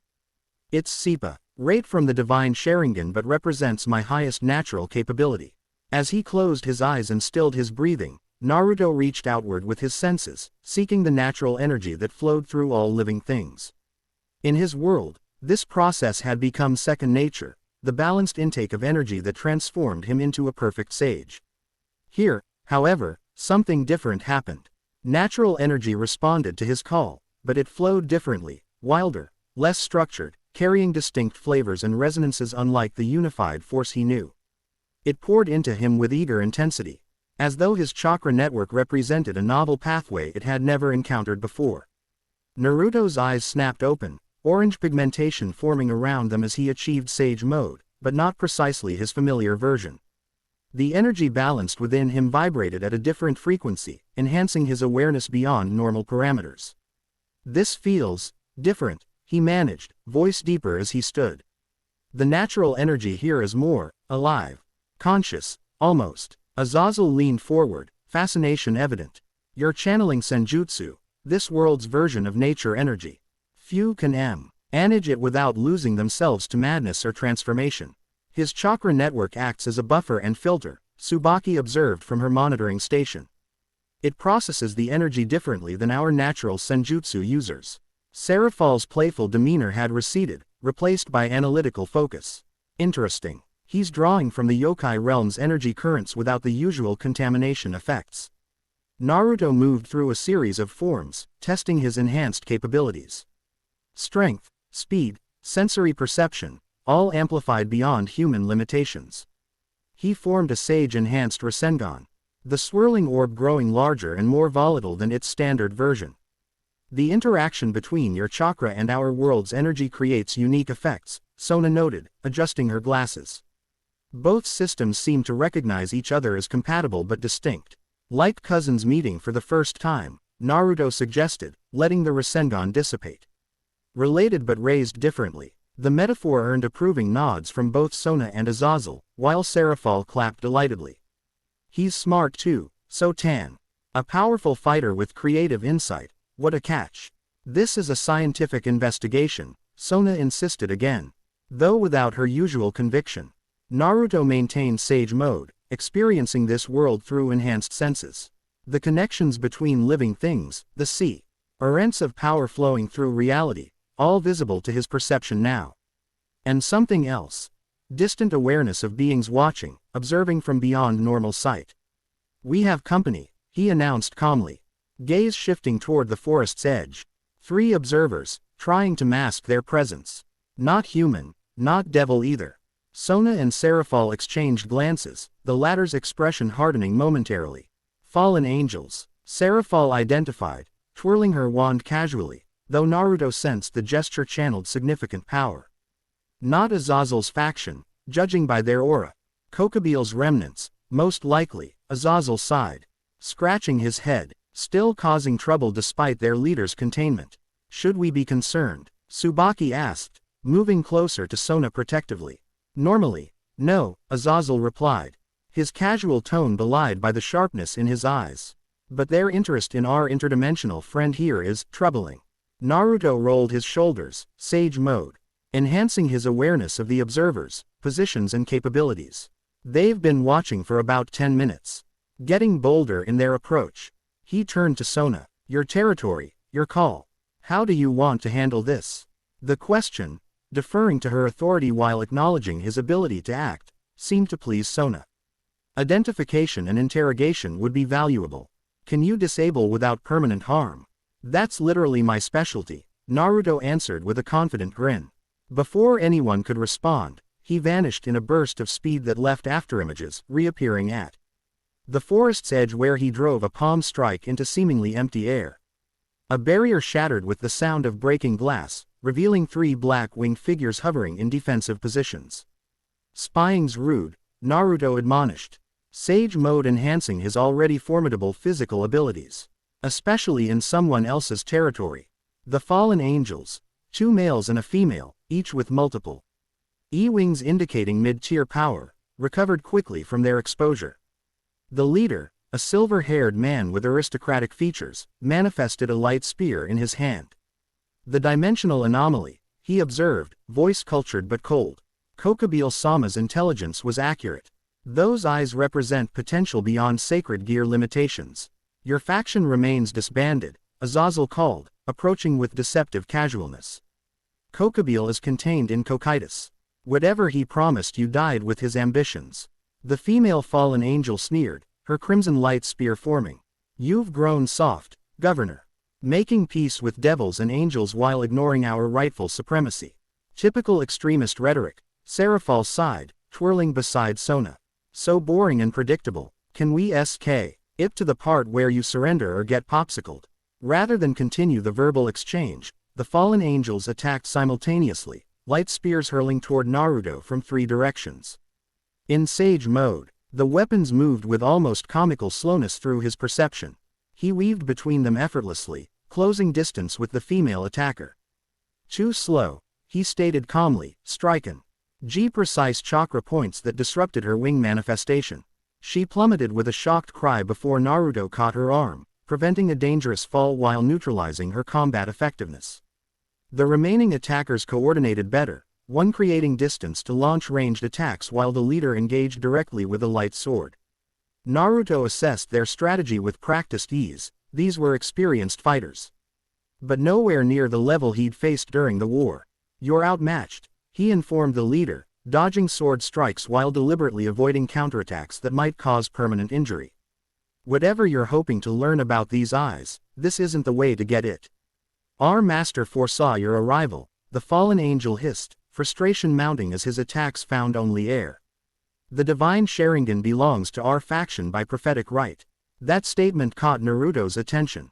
Your master knew about these eyes before I got here. How's that possible? Rather than answer, the fallen angel redoubled his assault, sword strikes becoming increasingly desperate. Naruto decided to end the encounter, moving inside the fallen's guard with precision born from years of combat experience. Gentle fist. Tenketsu seal, he announced, striking 36 precise points in less than 2 seconds. The technique, adapted from his observations of Hinata and Neji's Hyuga fighting style, temporarily sealed the fallen angel's energy pathways without causing permanent damage. The leader collapsed, wings dissipating as his control over supernatural energy faltered. The distance fighter attempted retreat, only to find his escape route blocked by a wall of ice. Sona's work, Naruto realized, nodding appreciation for the support. Within minutes, all 3 intruders were restrained, conscious but power suppressed. Azazel approached, examining Naruto's handiwork with professional interest. Energy pathway disruption, he observed. Similar to Senjutsu Point striking but with your chakra as the delivery mechanism. Fascinating technique. Hyuga clan specialty, Naruto explained, allowing sage mode to fade as its drain became noticeable. I adapted it after fighting alongside them. Less permanent than the original version. Sona joined them, her expression severe as she addressed the fallen angel leader. You claimed prophetic knowledge of the divine Sharingan.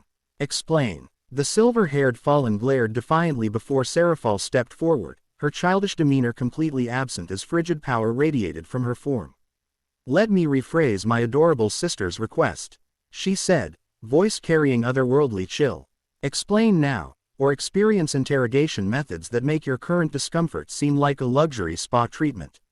The threat, delivered with absolute conviction, broke the fallen angel's resistance. Kokkei-Sama possessed ancient texts, he revealed reluctantly. Fragments predating the Great War that spoke of Devi, nay eyes from beyond, that would bridge worlds and remake boundaries. When the spatial disturbance occurred 3 nights ago, we knew the prophecy was manifesting. 3 nights ago, Naruto interrupted, brow furrowing. I only arrived yesterday. The dimensional thinning began before your actual transfer, Azazel theorized. Reality weakening to allow your passage. The texts described these eyes. Sona pressed. Focus unwavering. Not specifically, the fallen admitted.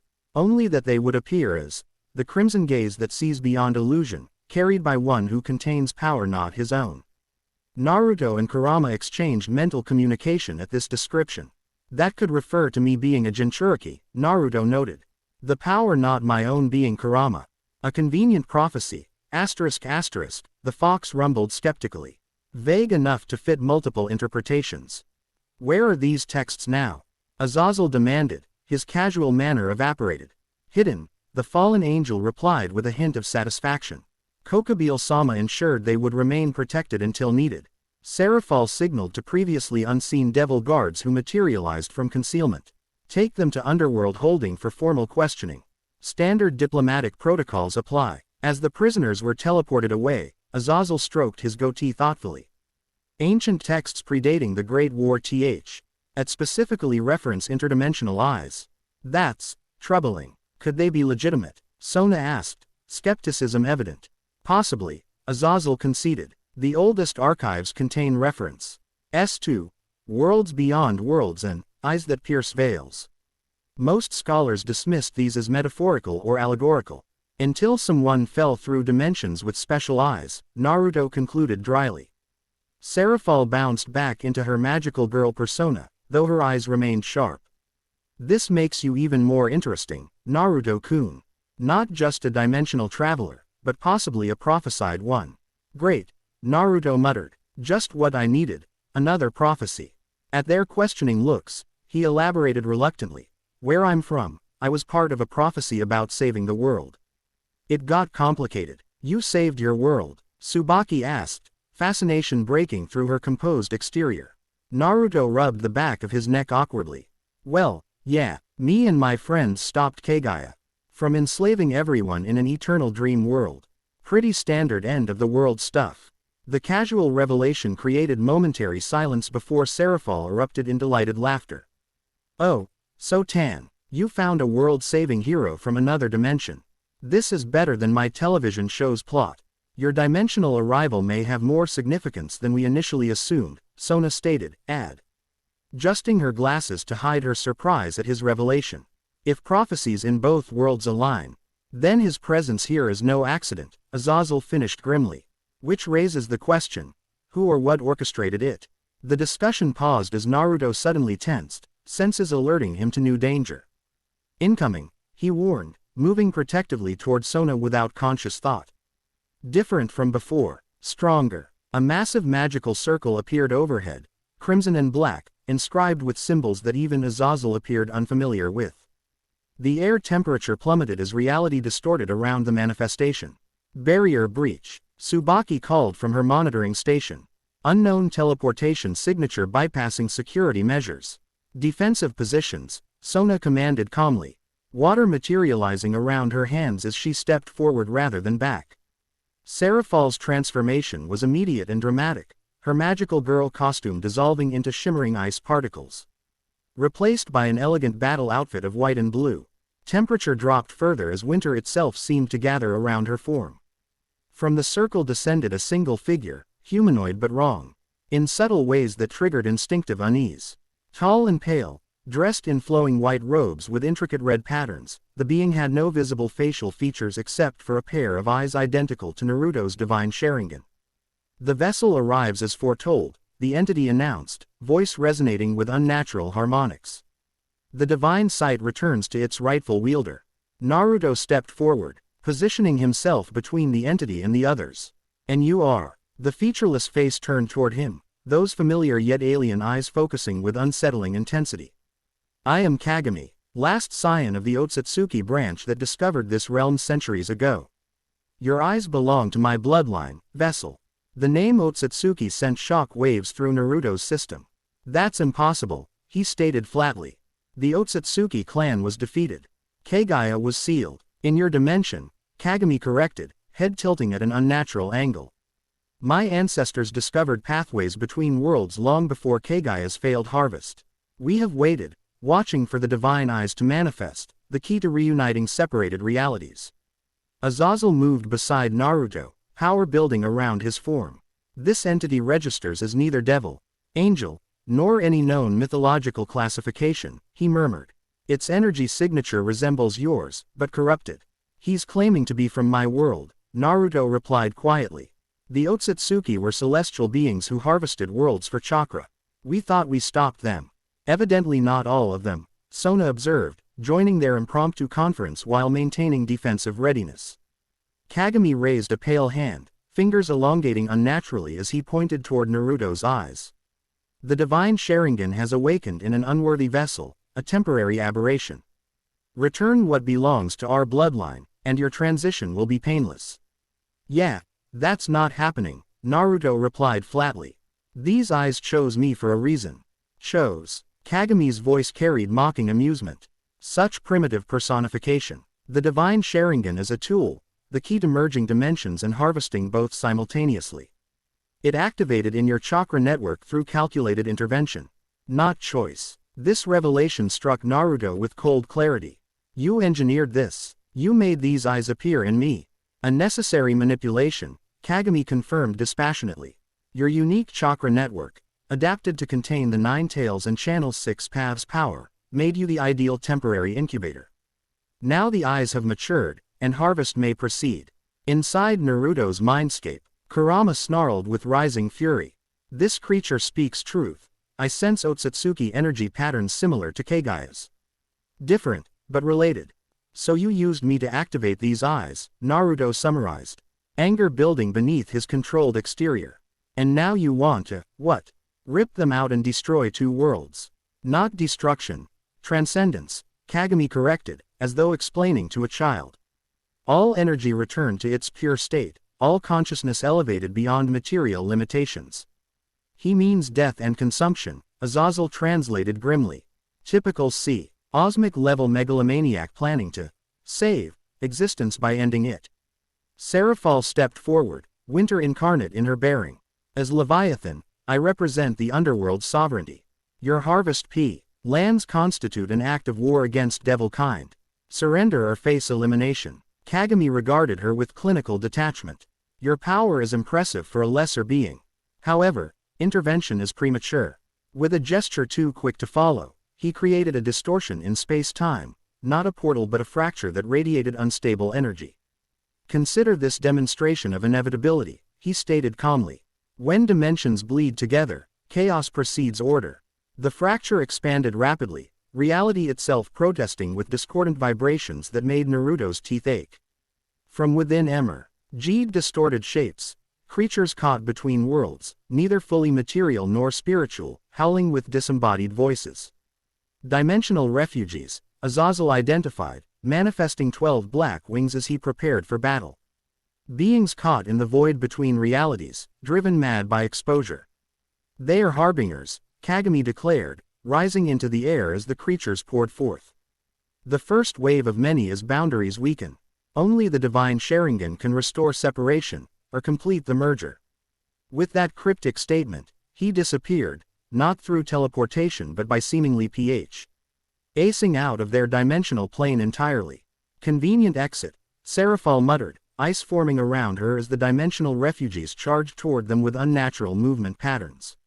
The Kree, Churish defied conventional biology, Amalgamations of features from multiple species, transparent in places, hyperdense in others, their very existence an offense to natural law.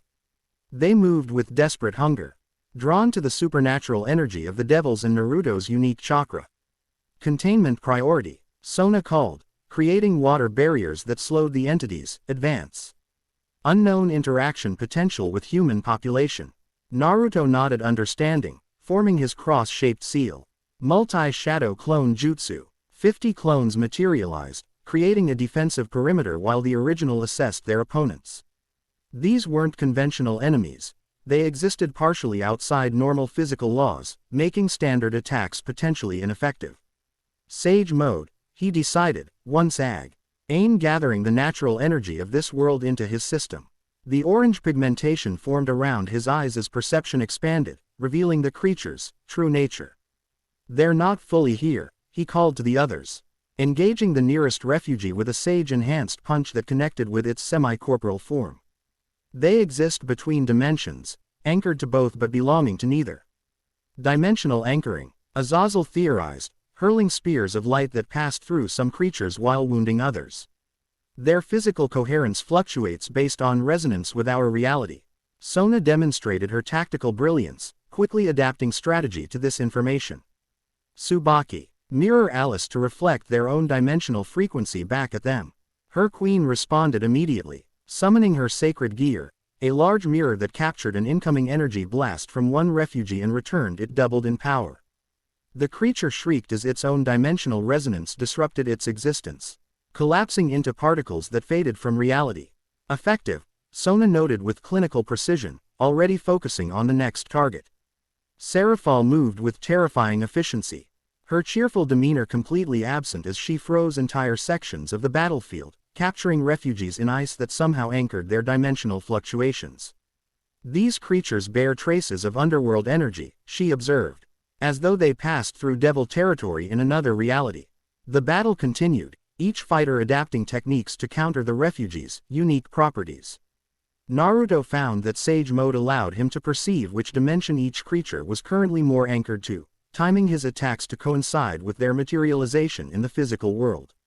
As he engaged multiple opponents simultaneously, he sensed a familiar pressure building behind his eyes, the divine Sharingan responding to the dimensional distortion around them. Rather than resist, he channeled chakra deliberately, activating the eyes. Reality transformed through their perception.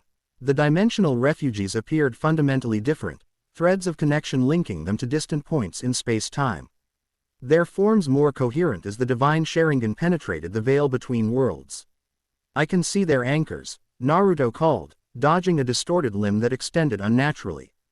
Each one is tethered to multiple dimensions, pulling in different directions. An idea formed, risky but potentially effective. If I can see the connections, he theorized, focusing the divine Sharingan on the nearest creature. With careful precision, he directed his gaze at the tangled threads of reality binding it across dimensions. The eyes burned with increased intensity as Naruto exerted his will not on the creature itself but on its dimensional anchoring. The threads began to realign, entangling as he mentally guided them toward a single consistent pattern.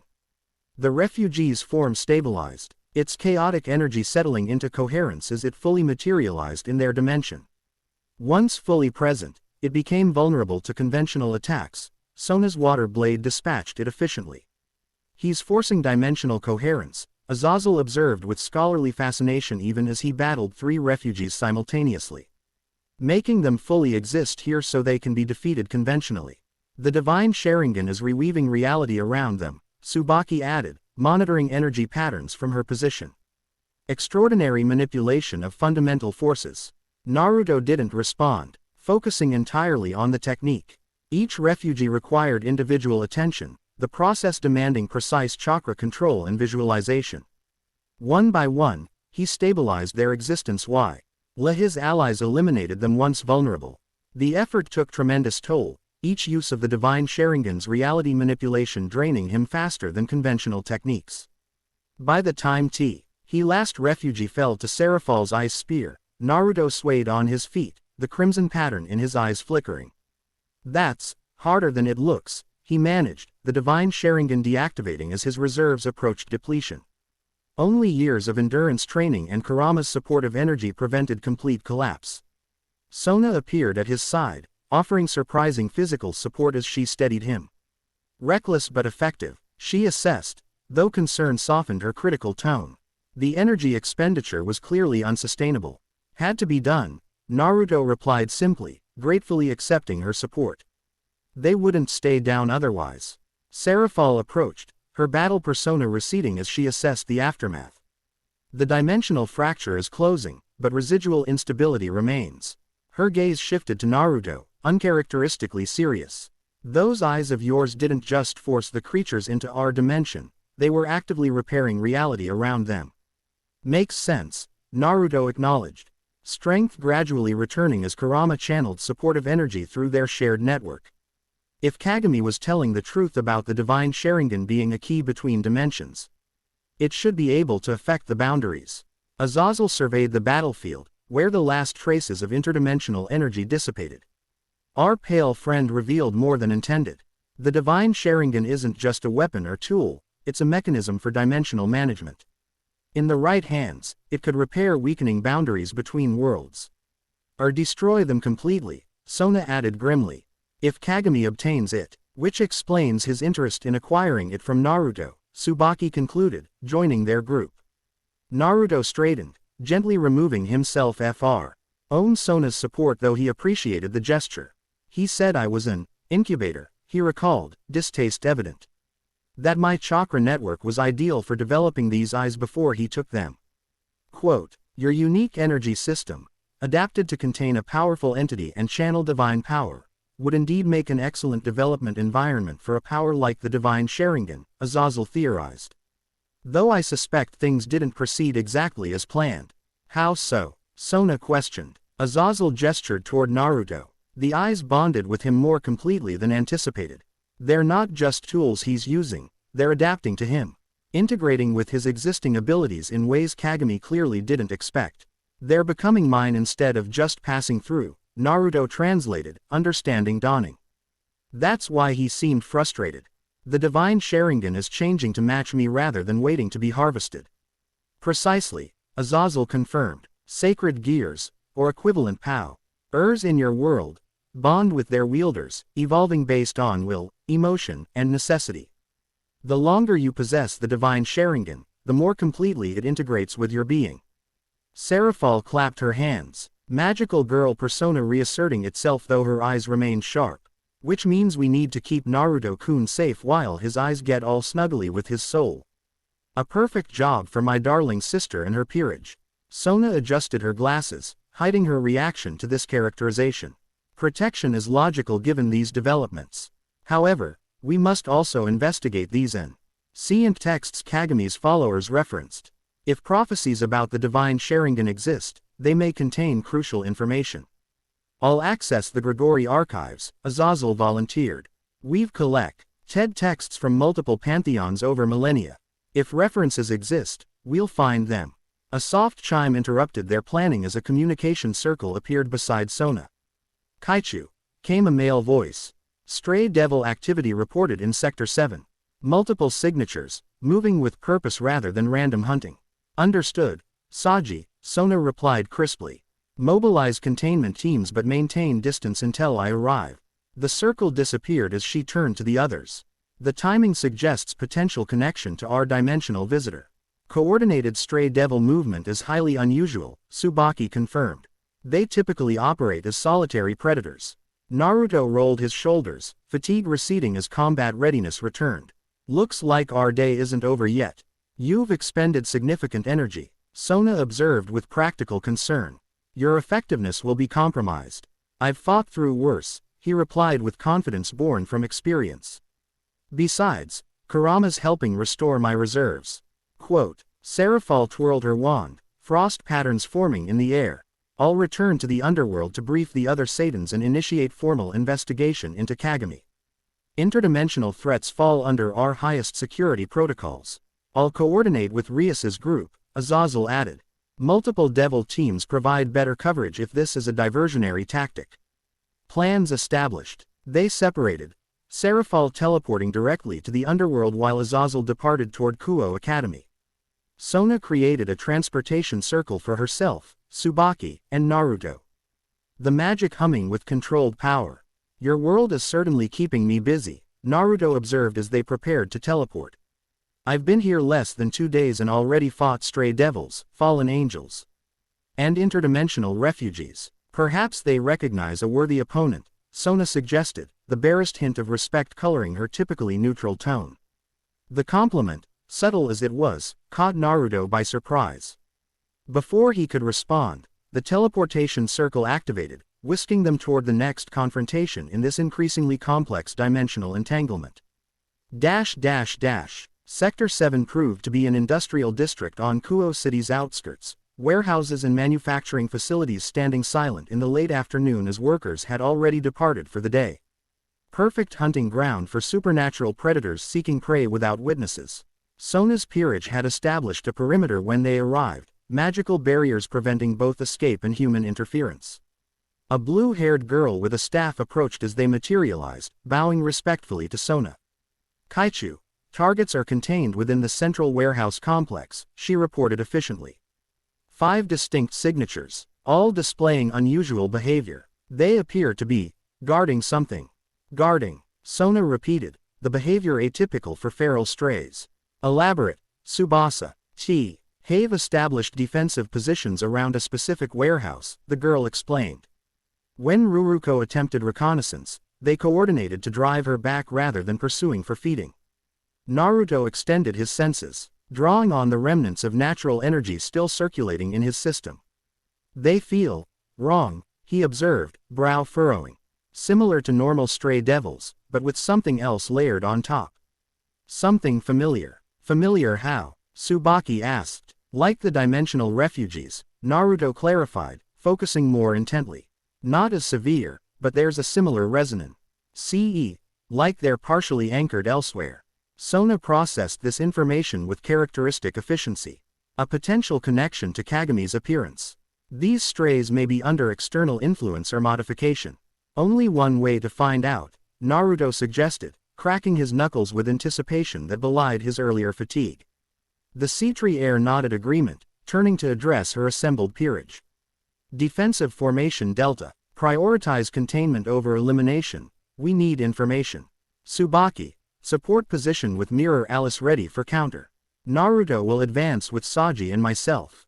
The blonde boy Naruto had seen during the communication earlier stepped forward, grinning with barely contained excitement. Finally get to see the dimensional shinobi in action. I'm Saji Genshiro, Kaichu's pawn. Naruto Uzumaki, he replied, noting the boy's enthusiastic demeanor reminded him somewhat of his younger self. Let's see what these strays are guarding. They advance methodically through the industrial complex, devil magic maintaining concealment as they approached the central warehouse. Through gaps in the metal siding, Naruto glimpsed movement, unnatural forms. Patrolling with purposeful vigilance unlike normal stray behavior. They're organized, Sona observed quietly. Someone or something has imposed order on their chaotic nature. Not just organized, Naruto added. Enhanced perception noting details invisible to others. Look at their movement patterns, they're protecting that central platform like it's precious cargo. At the warehouse's center S2 a raised concrete platform where machinery had once operated. Upon it now rested a pulsing orb of distorted space, similar to the fracture Kagami had created but smaller, more controlled. Another dimensional breach, Sona identified. Adjusting her glasses, contained and stabilized artificially. Gotta close that before more refugees show up, Naruto determined, analyzing their opponents. The stray devils presented a grotesque assortment of corrupted forms. One resembled a centaur with insectoid features, another had elongated limbs and too many joints, a third appeared partially liquid with solidified protrusions. All moved with coordinated purpose that contradicted their monstrous appearances. We need distraction before direct engagement, Sona decided. Saji, deployment pattern 3. Yes, Kaichu. The pawn replied eagerly, extending his hand as a reptilian gauntlet materialized on his arm. Line out. Ethereal cords extended from the gauntlet, snaking through the war. E-house before attaching to 2 of the stray devils. The creatures hissed in surprise as the lines began glowing, draining their energy. Absorption line, Saji explained proudly to Naruto. My sacred gear. Drains power and restricts movement. Nice, Naruto acknowledged, forming a familiar cross-shaped seal. My turn. Shadow Clone Jutsu. 5 clones materialized, each immediately comprehending the plan without verbal communication. They scattered, approaching from different angles as the original Naruto remained with Sona. Ready when you are, he informed her, chakra gathering in preparation. Sona nodded, water materializing around her in complex patterns. Tsubaki, signal the peerage. Engagement in 3, 2, 1. Water surged forward in pressurized streams, blasting through the warehouse's metal wall and creating entry points for their assault. Simultaneously, Naruto's clones attacked from multiple directions, drawing the strays' attention with synchronized efficiency. The battle erupted with supernatural intensity, devil magic, chakra techniques, and corrupted stray powers clashing in destructive display. Sona moved with unexpected grace for someone so analytical, water manipulation demonstrating both precision and power as she targeted the strays' vulnerabilities. Naruto fought alongside her, noting how their combat styles complemented each other naturally. Where Sona employed calculated strikes and strategic positioning, he provided adaptive unpredictability and raw power, together creating a formidable combination. The dimensional breach is fluctuating. Tsubaki called from her position. Mirror Alice deployed to counter energy attacks. Something's coming through. The orb at the warehouse center pulsed with increasing intensity, reality distorting around it as something pushed against the dimensional boundary. Naruto disengaged from his opponent, leaving a clone to continue the fight as he sprinted toward the platform. Cover me, he called to Sona, who immediately redirected her water dragons to clear his path.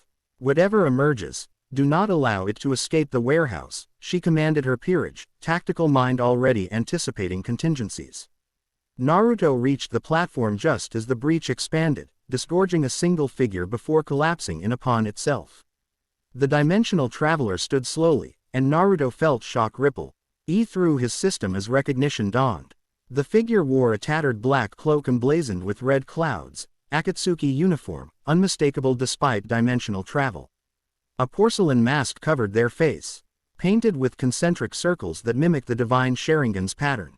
But most disturbing was the chakra signature, similar to his own world's energy system but corrupted, twisted by external influence.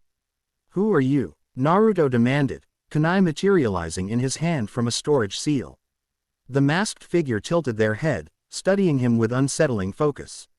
The vessel, they stated, voice distorted through the mask. Successful incubation, just as Kagami-sama predicted. Another Otsutsuki puppet, Naruto guessed, connecting the similarity to their earlier opponent. Once shinobi, now ascended. The figure replied cryptically, Akatsuki serves higher purpose across dimensions now. The divine Sharingan will return to its creators. The revelation hit Naruto with cold clarity.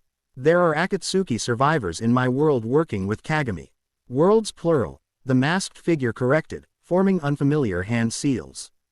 Boundaries thin. Convergence approaches. Before Naruto could demand further explanation, the figure attacked, not with traditional ninjutsu but with corrupted chakra that distorted space around it. The technique resembled Kamui but perverted, creating localized dimensional fractures that shifted unpredictably. Naruto dodged with practiced reflex, analysis running parallel to combat response. This opponent moved like a shinobi but employed power beyond traditional ninjutsu, dimensional abilities enhanced by whatever connection they shared with Kagami.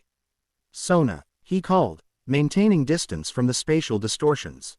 This one's from my world, a shinobi working with Kagami. The Sitri heir redirected her attention, quickly assessing the new threat. Peerage, priority shift, contain the original strays, Tsubaki and I will assist Naruto. The masked shinobi launched another attack, this time creating what appeared to be shadow clones, but wrong, somehow. Each clone shimmered with dimensional instability, existing partially in multiple realities simultaneously. Divine Sharingan, Naruto decided, activating his eyes despite the energy cost. Through their perception, he could see the true nature of these constructs, fragments of the same being pulled from parallel timelines, temporarily synchronized. Temporal clones, Tsubaki identified, arriving beside him as her mirror Alice absorbed and reflected an energy attack. BCA. Refill. They exist across multiple timestreams simultaneously. Thanks for the analysis, Naruto replied, the divine Sharingan tracking the clones, dimensional anchoring. But that just makes them easier to target.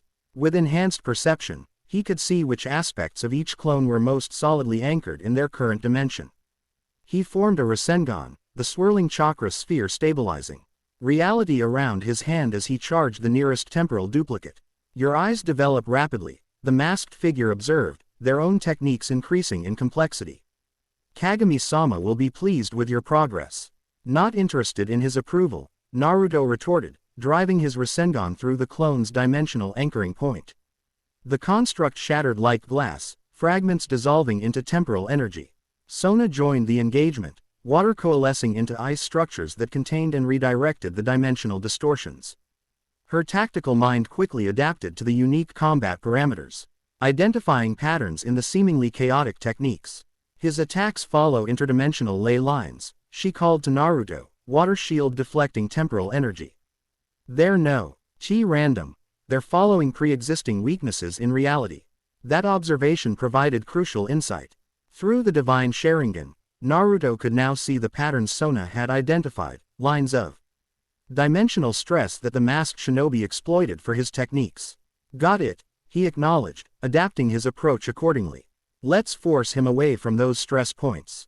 Working in concert with Sona and Tsubaki, Naruto executed a coordinated strategy, herding the masked opponent away from dimensional weak spots while systematically eliminating temporal clones. The divine Sharingan provided tactical advantage, allowing him to perceive vulnerabilities invisible to conventional sight. As the battle progressed, Naruto noticed something curious, each time he used the divine Sharingan to counter a dimensional technique. The eyes adapted, evolving in response to the challenge. The pattern shifted subtly, additional complexity emerging with each engagement. The eyes are learning, he realized, countering a spatial distortion with precisely targeted chakra, adapting to each dimensional manipulation they encounter. Sacred gear evolution accelerated by combat stimulus, Tsubaki theorized. Mirror Alice reflecting a temporal attack back at its source. Consistent with documented development patterns. The masked shinobi noticed this progression as well, their attacks becoming increasingly desperate. The integration proceeds too rapidly, they hissed, frustration evident despite the mask. Harvest window narrowing. You're not harvesting anything, Naruto declared, forming a more complex Rasengan variant. These eyes chose me for a reason, and I'm keeping them. He charged forward, the divine Sharingan perceiving optimal attack vectors through dimensional interference. The enhanced Rasengan connected with the masked figure's chest, not causing physical damage but disrupting the corrupted chakra network beneath.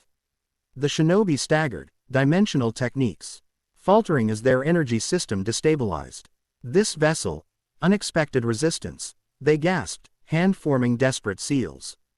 Contingency required. Before Naruto could press his advantage, the masked figure slammed both palms against the ground. Dimensional breach. Escape protocol. Reality fractured beneath them, a localized portal opening that began pulling the shinobi downward. Unlike Kagami's controlled exit, this technique radiated desperation, a forced retreat at significant personal cost. He's escaping, Sona called, water surging toward the dimensional tier. Naruto lunged forward, the divine Sharingan focusing on the portal's structure. He could see its unstable formation, the hasty construction threatening collapse that would destroy anything caught within. Despite this, he reached for the masked figure, determined to capture this link to his home dimension. His fingers brushed the Akatsuki cloak, gripping fabric momentarily before the portal's pull strengthened. The mask cracked from the opposing forces, a portion breaking away to reveal a glimpse of the face beneath, unfamiliar features but bearing a forehead protector with a crossed-out symbol Naruto recognized with shock. Hidden Rain Village, he identified, the shinobi's affiliation explaining their Akatsuki connection. You're one of Pain's subordinates. We are Kagami's harbingers now, the shinobi replied. The portal consuming their lower body. All dimensions will unite under his guidance. Your eyes merely accelerate the inevitable. With those ominous words, the figure disappeared completely into the portal, which collapsed with violent energy discharge that knocked Naruto backward. The dimensional breach sealed itself, reality stabilizing as the temporary connection between worlds severed. Silence fell across the warehouse, the remaining stray devils collapsing like puppets with cut strings as whatever influence controlled them dissipated.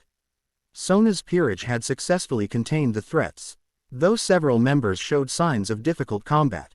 "Is everyone all right?" Sona called, maintaining composure despite the intense battle. Affirmative responses came from Aru. "ND the warehouse as Naruto deactivated the divine Sharingan, the familiar drain leaving him momentarily lightheaded." Sona approached, her uniform showing uncharacteristic disarray from combat exertion. "You recognize that assailant," she stated, observant as always. "Not specifically," Naruto clarified, breathing deeply to center himself.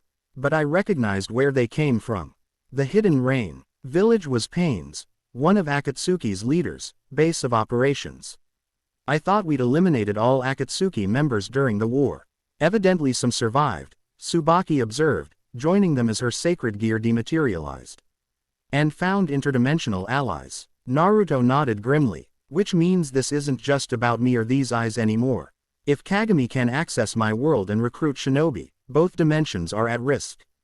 "The situation escalates beyond territorial concern," Sona agreed, adjusting her glasses which had somehow remained intact despite combat. "This requires broader intervention." As her peerage secured the warehouse and collected samples from the collapsed stray devils, Sona established communication with both Rias Grimori and the underworld authorities. The presence of dimensional threats warranted full supernatural mobilization, particularly with evidence connecting to Kagami's earlier appearance.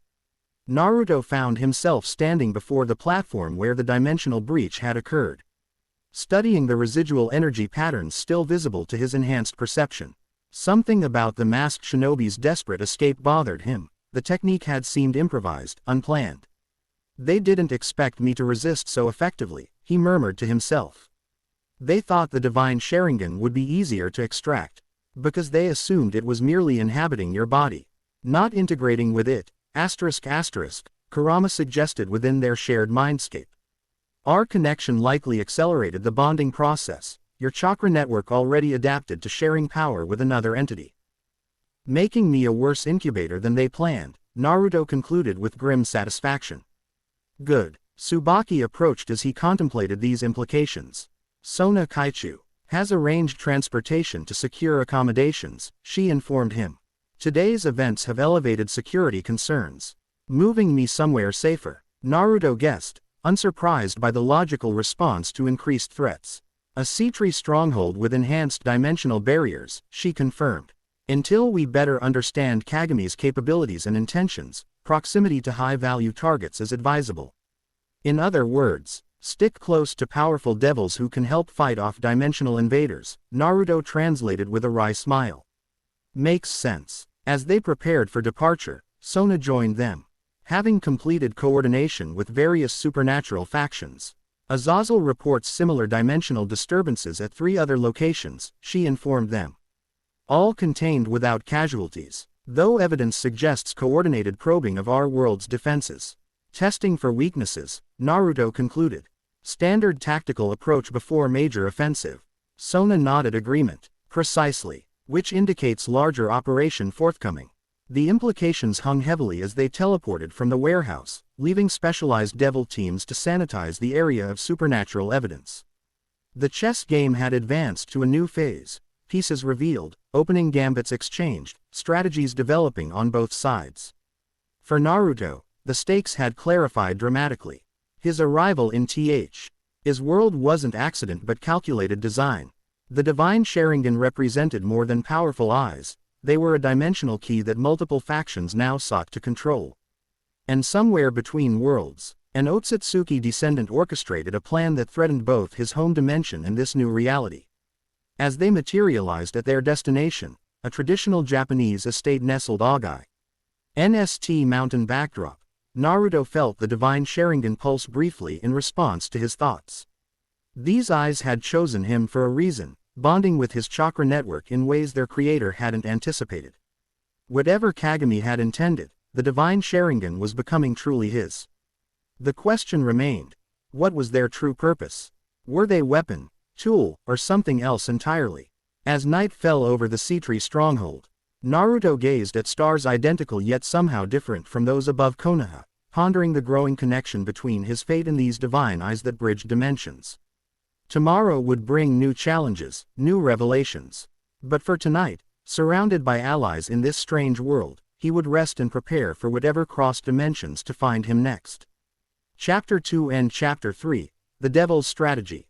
Dawn broke over the Sitri stronghold, painting ancient wooden beams with golden light.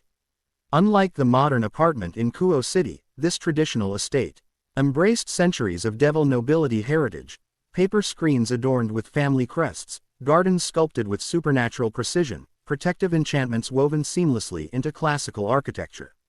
Naruto knelt in a meditation posture on the polished wooden floor of his assigned quarters, eyes closed as he focused on his chakra network.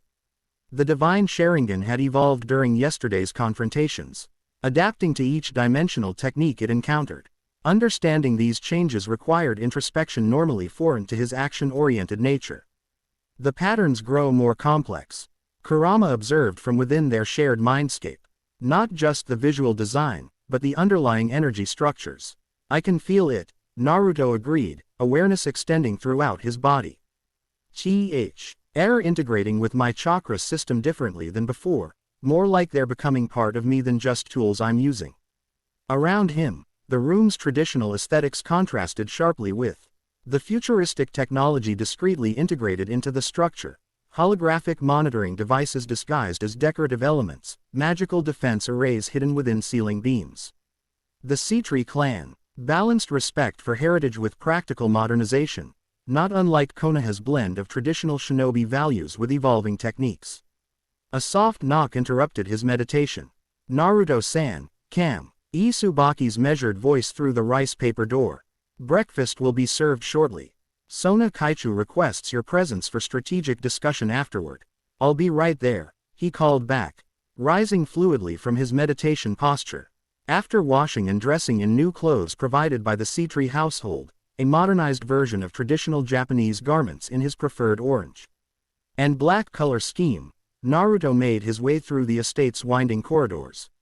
The building's layout reminded him of the Hyuga compound in Konoha, traditional elegance concealing tactical design. Hat provided multiple defensive positions and escape routes. The dining hall featured a low table surrounded by cushions in traditional style, though Naruto noticed subtle magical enhancements in the wood grain, protection sigils and comfort enchantments woven into the craftsmanship. Sona waited there, dressed in a formal kimono of deep blue embroidered with the Sitri water serpent crest in silver thread. The elegant attire transformed her already composed appearance into something almost regal. Good morning, she greeted, adjusting her glasses with characteristic precision. I trust the accommodations were acceptable. More than acceptable, Naruto replied, taking a seat across from her. Reminds me of some of the noble clan compounds back home, except with better heating. A hint of amusement flickered in Sona's violet eyes. The Sitri clan has refined comfort enchantments over centuries. We value functionality over ostentatious display. Servants, or perhaps lower-ranking devils in her peerage. Naruto wasn't certain. Brought an array of traditional Japanese breakfast items along with unfamiliar dishes from what he assumed was devil cuisine. He approached the unknown foods with characteristic enthusiasm, earning another ghost of a smile from his normally stoic host. You adapt remarkably well to new circumstances, Sona observed as he sampled a dark purple fruit that tasted like honey with subtle spice notes. Most interdimensional travelers would demonstrate greater disorientation. Naruto shrugged, swallowing before answering. After everything I've experienced, dimensional travel barely makes my top 10 strangest life events. Besides, this world has a lot in common with mine, just more advanced technology and different power systems. Fascinating that you coincide this significant disruption routine, Sona noted, her analytical mind clearly cataloging his response for future reference. It speaks to an unusual life experience. Being a Jinchuriki guarantees that, Naruto acknowledged. Expression momentarily shadowed by old memories before brightening again. So, strategic discussion. About Kagami and the dimensional breaches. Sona nodded, setting aside her teacup with deliberate precision. Yesterday's events confirmed several hypotheses while raising new concerns. The appearance of shinobi from your world working with Kagami indicates coordination across dimensions, a significantly greater threat than isolated incursions. The masked ninja mentioned convergence, Naruto recalled, expression turning serious. Something about boundaries thinning between dimensions. Consistent with observable phenomena, Sona confirmed. Azazel reports 17 minor dimensional disturbances across global monitoring stations in the past 24 hours, all contained, but increasing in frequency. She gestured, and a magical display materialized above the table, a global map with pulsing points of light indicating disturbance locations. The pattern wasn't random, Naruto noted immediately. The disturbances formed a spiral pattern centering on Japan. They're probing for weaknesses, he observed, tactical assessment automatic after years of battlefield experience. Testing defensive responses while establishing a pattern to distract from their real target. Sona's eyebrow arched slightly, a significant expression from someone so controlled. You've identified in seconds what took our analysis team hours to determine. Your strategic insight exceeds initial assessment. I've fought in a war, Naruto replied simply. You learn to recognize patterns quickly when lives depend on it. The statement created a moment of connection between them, recognition between two individuals shouldering responsibilities beyond their years.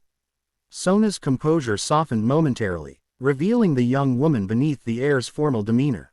This brings me to my proposal, she said, adjusting her glasses as she regained full composure. I believe a formal alliance between us would be mutually beneficial while we address these interdimensional threats. Naruto set down his chopsticks, giving her his full attention.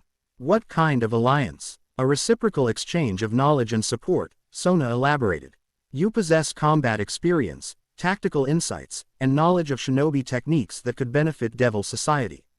In return, we offer resources, political protection, and assistance in understanding both your eyes and potential return options. The proposal demonstrated characteristic pragmatism, identifying value exchange with analytical precision. Yet Naruto sensed something else beneath the practical arrangement, something Sona herself might not fully acknowledge. You're curious, he observed with unexpected perceptiveness. About my world, about chakra systems, about different ways of fighting and thinking. This isn't just about practical benefits, you want to learn. Sona's composed expression faltered briefly, genuine surprise flickering across her features before control reasserted itself. Learning is always valuable, she acknowledged carefully. Diverse knowledge systems provide strategic advantage. Naruto grinned, the expression transforming his battle-hardened features.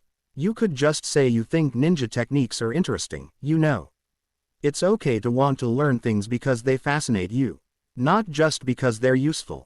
For perhaps the first time since they'd met, Sona appeared momentarily at a loss for words, her carefully constructed pragmatic persona disrupted by his casual insight. She recovered quickly, adjusting her glasses in what Naruto now recognized as a self-comforting gesture.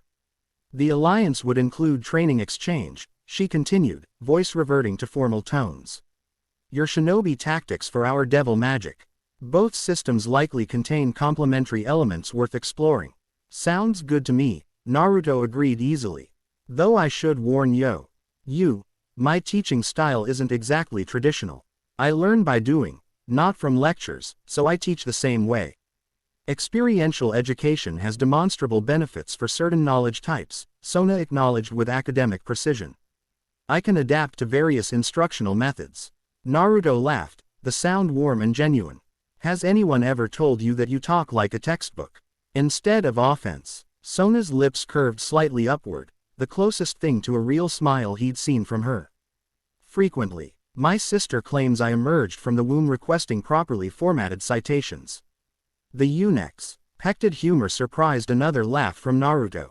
I'm starting to think there's an actual person hiding behind all that formal vocabulary and perfect posture. I assure you, my vocabulary and posture are integral aspects of my personality, not masks concealing it, she replied primly, though something playful lingered in her eyes. Their breakfast concluded with discussion of immediate plans, a training session at the estate's specialized facilities, followed by a scheduled meeting with other devil faction representatives to address the growing dimensional crisis. As they left the dining hall, Tsubaki appeared. Bowing respectfully. Kaichu. Preparations are complete in the Eastern Training Ground. Saji has also arrived with the requested materials from Kuo Academy. Thank you, Tsubaki, Sona acknowledged. Please inform our other guests that training will commence in 30 minutes.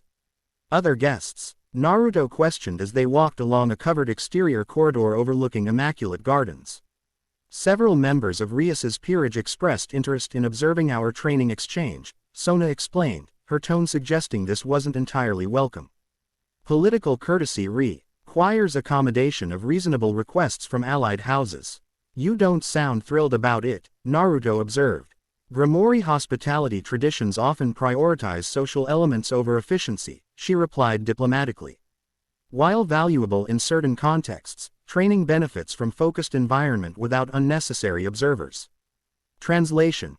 Rias's people might turn serious training into a social gathering. Naruto interpreted. He was beginning to understand the unspoken dynamics between the two devil heiresses, not rivals exactly, but representatives of fundamentally different approaches to their shared noble heritage. The Eastern Training Ground proved to be a spacious clearing surrounded by ancient pine trees, their trunks inscribed with protective sigils that shimmered faintly in the morning light. At its center stood a raised platform of polished stone, magical circles etched into its surface in concentric patterns. This facility dates to the Warring States period of devil history, Sona explained as they approached. The barrier arrays can contain significant power discharge while preventing unauthorized observation. Privacy and safety in one package, Naruto noted appreciatively. Smart design. Already present were several familiar faces. Saji, the enthusiastic pawn from yesterday's warehouse battle. Tsubasa, the blue-haired girl who'd reported on the stray devils. And others Naruto recognized as Sona's peerage members though he hadn't been formally introduced. Boss, Saji called, waving energetically. I brought everything you requested from the Academy records. Thank you, Saji, Sona acknowledged, accepting a slim tablet device. Has Rias's group arrived yet? They're on their way, Tsubasa reported. Akano-senpai messaged that they're bringing refreshments. Something like resignation passed over Sona's features before her composure reasserted itself. Very well, we'll proceed with preliminary assessment while waiting. She turned to Naruto, activating the tablet which projected holographic displays of what appeared to be combat data. Before designing an effective exchange program, I require baseline understanding of your complete ability set without the divine Sharingan. Yesterday's demonstrations provided partial data, but comprehensive documentation would optimize training efficiency. You want me to list everything I can do? Naruto clarified, rubbing the back of his neck. That might take a while. Categories and significant techniques will suffice initially, Sona suggested. We can document specifics progressively. Naruto nodded, considering where to start. Well, there's ninjutsu, technique-based abilities using chakra. That includes elemental techniques like wind style and water style, plus special IZED jutsu like shadow clones and Rasengan variants. As he spoke, the holographic display recorded and categorized his information, creating a structured framework of ability types. Sona occasionally asked clarifying questions, her analytical mind quickly grasping the fundamental principles of chakra-based combat. Taijutsu is physical combat techniques, Naruto continued. I use an adaptive street YLE combining several forms of learned from different teachers, nothing as specialized as the Hyuga clan's gentle fist, but effective. Your physical capabilities exceed normal human parameters even without chakra enhancement, Tsubaki observed from nearby, where she monitored additional data collection devices. Similar to Rook-type physical attributes but with greater speed variability. Then there's Sage Mode, Naruto added, which you saw yesterday. Gathering natural energy to enhance physical abilities, sensory perception, and technique power. That's separate from Kurama's power, which is a whole different system. The mention of the Nine Tails drew curious looks from Sona's peerage members who hadn't witnessed Kurama's manifestation. Saji in particular seemed ready to burst with questions, barely containing himself out of respect for Sona's structured approach. Go ahead and ask, Naruto told the blonde pawn with an understanding grin. Your face looks like it might explode if you hold it in any longer. Is it true you have a mountain-destroying fox spirit inside you? Saji blurted immediately, Momo said it has 9 tails and could wipe out cities with a thought. Quote, Kurama's power has been somewhat exaggerated in translation, Sona interjected before Naruto could respond. Though his destructive potential is indeed significant. Exaggerated, Kurama huffed indignantly within their mindscape. I could flatten this entire mountain range with minimal effort. These devils have no concept of true Biju power. He's a little sensitive about his reputation, Naruto explained with amusement. Both to Saji and in response to Kurama's protest. But yes, at full power Kurama could cause massive destruction. Fortunately, we're partners now, not enemies. Could we see him again? Saji asked eagerly. Just a small version, like before. Naruto glanced at Sona, who considered the request before nodding. A limited manifestation would provide valuable data on how Biju energy interacts with devil territory barriers. With permission granted, Naruto formed the necessary hand seal, channeling Kurama's chakra externally. Red energy bubbled from his body, coalescing beside him into the same miniature fox form they'd demonstrated earlier, about the size of a large dog, 9 tails swaying behind him. So these are your devil allies, Kurama rumbled, voice proportionately deep for his current size as he surveyed Sona's peerage. At least these ones seem more disciplined than the red-haired group. Several peerage members stepped back instinctively, Il Saji leaned forward with fascination. He can talk, and think independently. Is he really thousands of years old?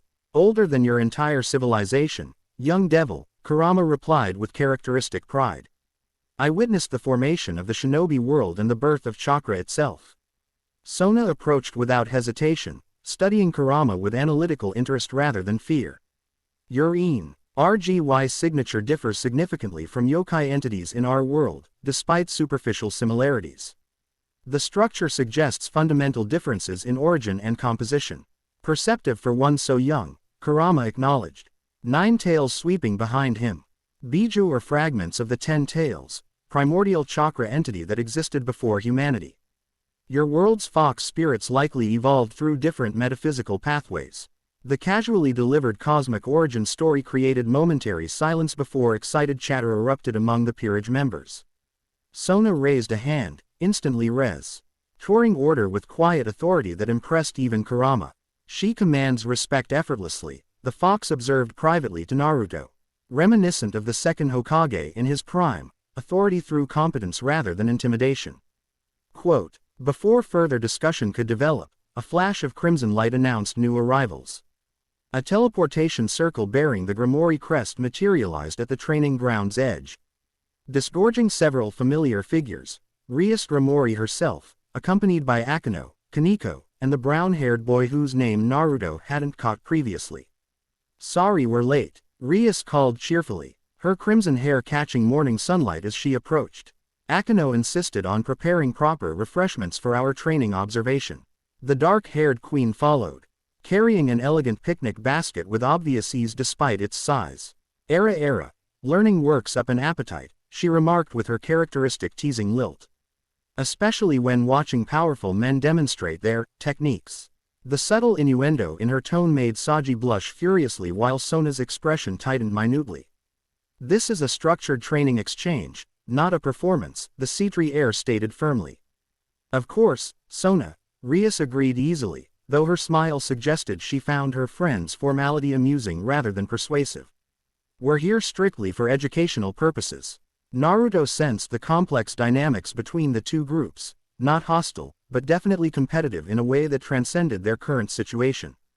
Historical rivals, perhaps, with fundamentally different approaches to their shared devil heritage. Politics exists in every dimension, Kurama observed dryly from his position beside Naruto. These young devils play their status games just as the Konoha clans did. The brown-haired boy approached Naruto directly, seeming torn between excitement and wariness as he noticed Kurama's manifestation. I'm Issei Hyodo, he introduced himself with surprising formality. Rias's pawn. Your eyes and that fox spirit are amazing. Are all shinobi from your world so powerful?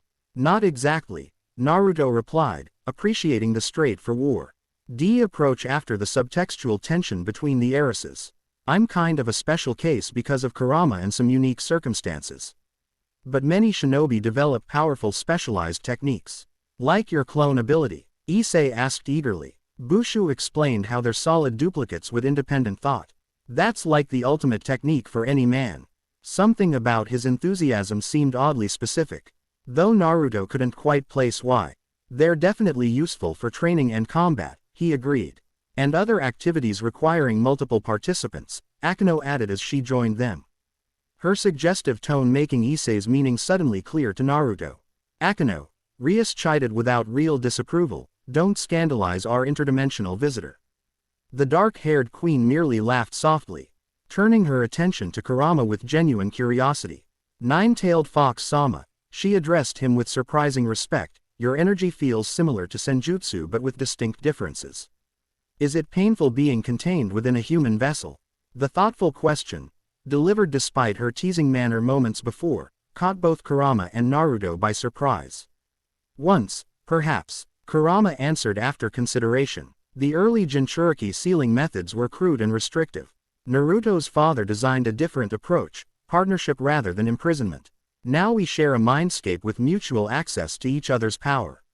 Fascinating, Akeno murmured, genuine intellectual interest visible beneath her playful demeanor. The complementary energy systems must create unique synergistic effects.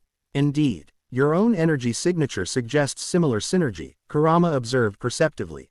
Fallen angel power integrated with devil energy, unusual but potentially powerful combination. Akeno's expression flickered momentarily, surprise and something darker passing through her eyes before her smiling mask reasserted itself. My, how perceptive you are, Kurama-sama. Few noticed that detail so quickly. The exchange revealed depths to Akeno that her initial teasing manner had obscured, intelligence and sensitivity beneath the provocative exterior. Naruto filed this observation away as Sona called everyone's attention back to the training purpose. If preliminary socializing is complete, she stated with pointed emphasis, we should proceed with the demonstration exchange is scheduled. So formal, Sona, Rias teased gently. But yes, we're eager to observe. The two groups arranged themselves accordingly, Sona's peerage taking positions round the training platform in functional formation while Rias's group settled more casually on conjured seating at the area's edge. Kurama's manifestation dissolved, the fox returning to Naruto's mindscape to conserve energy. We'll begin with baseline comparison between devil magic and chakra techniques, Sona announced, stepping onto the platform opposite Naruto. Controlled demonstration only, power output at 30% maximum. Works for me, Naruto agreed, rotating his shoulders to loosen muscles. What's the format? Parallel execution of comparable techniques, Sona explained, adjusting her glasses. Water manipulation provides optimal comparison basis since we both employ it. I'll demonstrate a standard devil water magic application, then you'll show the equivalent shinobi technique. She moved with precise grace, magic circles forming around her extended hands. Water coalesced from ambient moisture, gathering into a sphere that gradually shaped itself into a serpentine dragon. The construct maintained perfect cohesion as it circled above the platform, every scale and fang precisely detailed.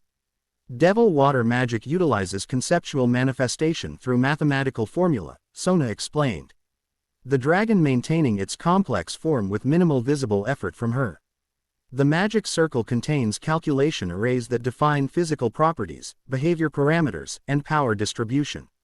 Naruto observed with both tactical and personal interest. The technique reminded him somewhat of Kakashi's water dragon jutsu, but with significant differences in execution and energy efficiency. Where shinobi techniques required specific hand seals and chakra molding, devil magic seemed to outsource the structural components to predetermined formulas. My turn, he acknowledged when she dispersed the water dragon. He formed the necessary hand seals, snake, ram, horse, hare, feeling chakra mold through his network. Water style. Water dragon jutsu. Water responded to his call, drawing not just from ambient moisture but from his own converted chakra, spiraling upward to form a dragon similar to Sona's but with notable differences. Where her construct featured mathematically perfect symmetry, his carried more organic flow, less detailed in individual scales but more fluid in movement. Interesting divergence, Sona observed analytically. Your technique, Requires greater energy input but demonstrates superior adaptation potential. The construct can alter course mid-execution without reformulation. That's because I'm directly controlling it through continuous chakra connection. Naruto explained, guiding the water dragon through several maneuvers before releasing the technique. Ninjutsu keeps a live link between the user and technique, Aloin. G adjustments based on battle conditions. Efficiency versus adaptability trade-off, Sona noted, already considering implications. Devil magic prioritizes predetermined optimization while shinobi techniques favor responsive modification. The comparison continued through several technique categories: defensive barriers, offensive projections, environmental manipulation. Each demonstration aled fundamental differences in approach. Devil magic built on precise formulation with minimal energy waste, while shinobi techniques emphasized versatility and combat responsiveness at cost of higher energy consumption. Throughout the exchange, Naruto noticed Sona's analytical mind rapidly assimilating principles, not just observing his techniques but understanding the underlying philosophy. Similarly, he found himself appreciating the elegant efficiency of devil magic formulations, seeing applications that might improve his own chakra management. Your water affinity is impressive for someone primarily wind-natured, Sona commented as they concluded elemental comparisons. Most practitioners specialize in a primary element with significantly reduced capacity in secondary types. I've worked with all 5 basic elements, Naruto explained, wiping sweat from his brow after a particularly complex demonstration. Wind comes most naturally, but training with different-natured shinobi taught me to adapt. Plus, Kurama's chakra helps balance elemental affinities. Perhaps we should move to tactical application demonstration, Sona suggested. Theoretical understanding benefits from practical context. You mean actual sparring, Naruto clarified, interest piquing. Controlled combat simulation, Sona corrected, though a hint of competitive spirit showed through her formal demeanor. Power limitation remains in effect, but realistic engagement parameters provide superior learning opportunity. From the sidelines, Rias leaned forward with interest. A friendly match between Sona and the interdimensional shinobi. This is more entertaining than I expected. Kaichu never spars with observers present, Saji whispered to nearby peerage members, though not quietly enough to escape Naruto's enhanced hearing. She must really want to test his abilities. Tsubaki stepped forward, creating a specialized barrier array around the platform. Combat containment active, Kaichu. Medical response team on standby as required by protocol. Medical team seems a bit excessive, Naruto commented with a confident grin. I'll go easy. Something flashed in Sona's violet eyes, a spark of pride, perhaps. Our competitive drive breaking through her composed exterior. Your consideration is unnecessary, she stated calmly, removing her glasses and handing them to Tsubaki. Devil, healing capabilities exceed human parameters. Without her glasses, Sona's features appeared subtly different, sharper, more focused, the intellectual barrier removed to reveal the warrior beneath. Wah! Chair gathered around her form without visible magical circles, suggesting deeper mastery than her earlier demonstrations indicated. Begin when ready, she instructed, settling into a combat stance. At blended traditional devil positioning with what appeared to be influence from human martial arts, efficient, economical, with no wasted movement. Naruto assessed her stance with practiced eye, recognizing a dangerous opponent despite her scholarly appearance. Ladies first, he offered with a slight bow that concealed his own preparation. Sona attacked without hesitation, not with the expected water techniques but with a precisely targeted binding spell that manifested directly beneath Naruto's feet. Only shinobi reflexes developed through countless battles allowed him to leap aside as magi. Cal restraints erupted from the platform surface. Misdirection through expectation management, Naruto observed with appreciation, landing lightly at the platform's edge. Making me expect water techniques while preparing binding spells. Clever. Tactical diversity prevents predictable response patterns, Sona replied, already launching her next assault. Multiple water projectiles fired from different angles. Each programmed with independent targeting parameters. Rather than evade, Naruto countered with a wind-style technique, a precisely controlled gust that disrupted the water's surface tension, causing the projectiles to lose cohesion before impact. The defensive application of offensive elements drew murmurs of appreciation from both devil groups. The sparring match escalated gradually, each participant testing the other's capabilities through increasingly complex exchanges. Naruto deliberately avoided his more powerful techniques while noting that Sona similarly restricted her output, yet neither held back in terms of tactical sophistication. What emerged through their combat was a fascinating contrast in fighting philosophies. Sona approached battle like a chess grandmaster, each move calculated, positions established to maximize advantageous outcomes while minimizing exposure. Her techniques flowed together in strategic sequences, each preparing for options 3 or 4 steps ahead. Naruto, conversely, fought with adaptive improvisation built on fundamentally sound principles, responding to immediate conditions while creating unexpected opportunities through unorthodox combinations. Where Sona planned extensively, he excelled at disrupting plans and capitalizing on momentary openings. They're perfectly matched, Rias observed from the sidelines, genuine admiration in her voice. Different methods achieving equivalent combat effectiveness. Their styles are complementary rather than oppositional, Akino added thoughtfully, each compensating for the other's potential vulnerabilities. The observation proved prescient as the match progressed. When Sona established complex water constructs requiring extensive concentration to maintain, Naruto create D-shadow clones to force multiple front engagement that divided her attention. When Naruto attempted unpredictable aerial maneuvers, Sona's defensive perimeter automatically adjusted to cover approach vectors he hadn't yet committed to. 20 minutes into what had become an increasingly impressive display, both combatants paused by mutual unspoken agreement, breathing heavily but maintaining combat readiness. Your strategic adaptation exceeds previous assessment, Sona acknowledged, water orbiting her position in defensive formation. You identified tactical patterns and developed counters with minimal observation time. You're pretty incredible yourself, Naruto returned genuinely. I've fought opponents with better raw power, but few with your level of strategic thinking. You Remen, me a bit of Shikamaru, a friend from home who's the smartest person I know. The comparison seemed to please her, though she maintained her battle-focused expression. Shall we conclude with a final exchange? Full tactical application but maintaining power limitations. Sounds good to me, Naruto agreed, already planning his approach.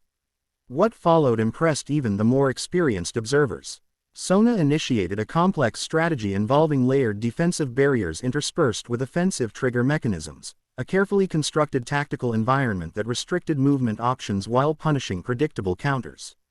Naruto responded not by fighting the established parameters but by changing the engagement nature entirely.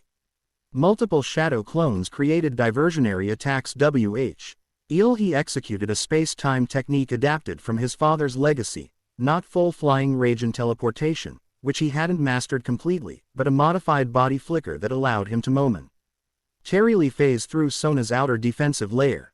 The unexpected approach brought him within her inner defense perimeter, where taijutsu skills came into play. Sona, however, revealed another surprise. Proficiency in close-quarter combat that belied her magic-focused reputation. She countered his initial strikes with precise blocks enhanced by water manipulation that increased impact absorption. The exchange concluded with both fighters at technical standoff, Naruto positioned for a decisive strike but vulnerable to Sona's prepared counterspell, while she maintained defensive positioning but with limited offensive options against his speed advantage. I believe this demonstrates sufficient tactical principles for initial assessment, Sona stated, gradually dissolving her water constructs as Naruto stepped back respectfully. Applause erupted from the observing devils, with even the normally reserved members of Sona's peerage showing enthusiastic appreciation. Saji in particular appeared awestruck, while Rias's group exchanged impressed commentary. Most educational, Tsubaki observed, returning Sona's glasses with formal precision that didn't quite conceal her pride in her king's performance. Indeed, Sona agreed, adjusting her glasses as composure fully returned. The combat exchange revealed several integration possibilities between devil magic formulation and shinobi adaptive tactics. Basically, we both have things to teach each other, Naruto translated with a grin, wiping sweat from his forehead. Your precision would improve my chakra efficiency, and my ability could add options to your formulations. Something like surprise flickered across Sona's features, perhaps at his straightforward grasp of complex tactical implications, or perhaps at his dismantling of formal analysis into practical terms. Either way, she nodded agreement. A succinct summary, she acknowledged. This validates the proposed alliance structure. As the training platform barriers deactivated, the groups converged for Akino's promised refreshments, an elaborate spread that materialized on conjured tables with presentation worthy of high-class restaurants. That was amazing, Issei exclaimed, approaching Naruto with unrestrained enthusiasm. The way you phased through Kaichu's barriers. Could you teach me that clone technique? Think of the possibilities. Down, boy, Kaneko deadpanned, appearing beside them with plate in hand. Your perverted applications are showing. Issei's expression confirmed Naruto's earlier suspicion about his interest in shadow clones. Drawing a laugh from the shinobi. The technique requires specific chakra distribution that might not work with devil energy, he explained diplomatically. But I'm happy to try teaching the basics once we establish conversion principles. While conversation flowed around refreshments, Naruto noticed Akino detaching from the group, walking toward a small traditional garden adjacent to the training ground. Something in her expression, momentarily unguarded when she thought no one was watching, revealed disquiet beneath her playful exterior. She's troubled by something, Kurama observed within their mindscape. Her energy fluctuates in distinctive patterns associated with emotional conflict. Acting on instinct rather than calculation, Naruto followed, approaching the garden with respectful distance that acknowledged her apparent desire for solitude while offering opportunity for conversation if wanted. Akino stood beneath a flowering plum tree, fingers tracing the petals of a blossom with unusual gentleness for someone who had displayed such combat power. She turned at his approach, her customary teasing smile returning like a mask donned in haste. Era, coming to find me alone, Naruto-kun. How forward of you, she commented, though the playful tone seemed slightly forced. The end. I hope you enjoyed this episode. Remember to subscribe and like this video. See you in the next video.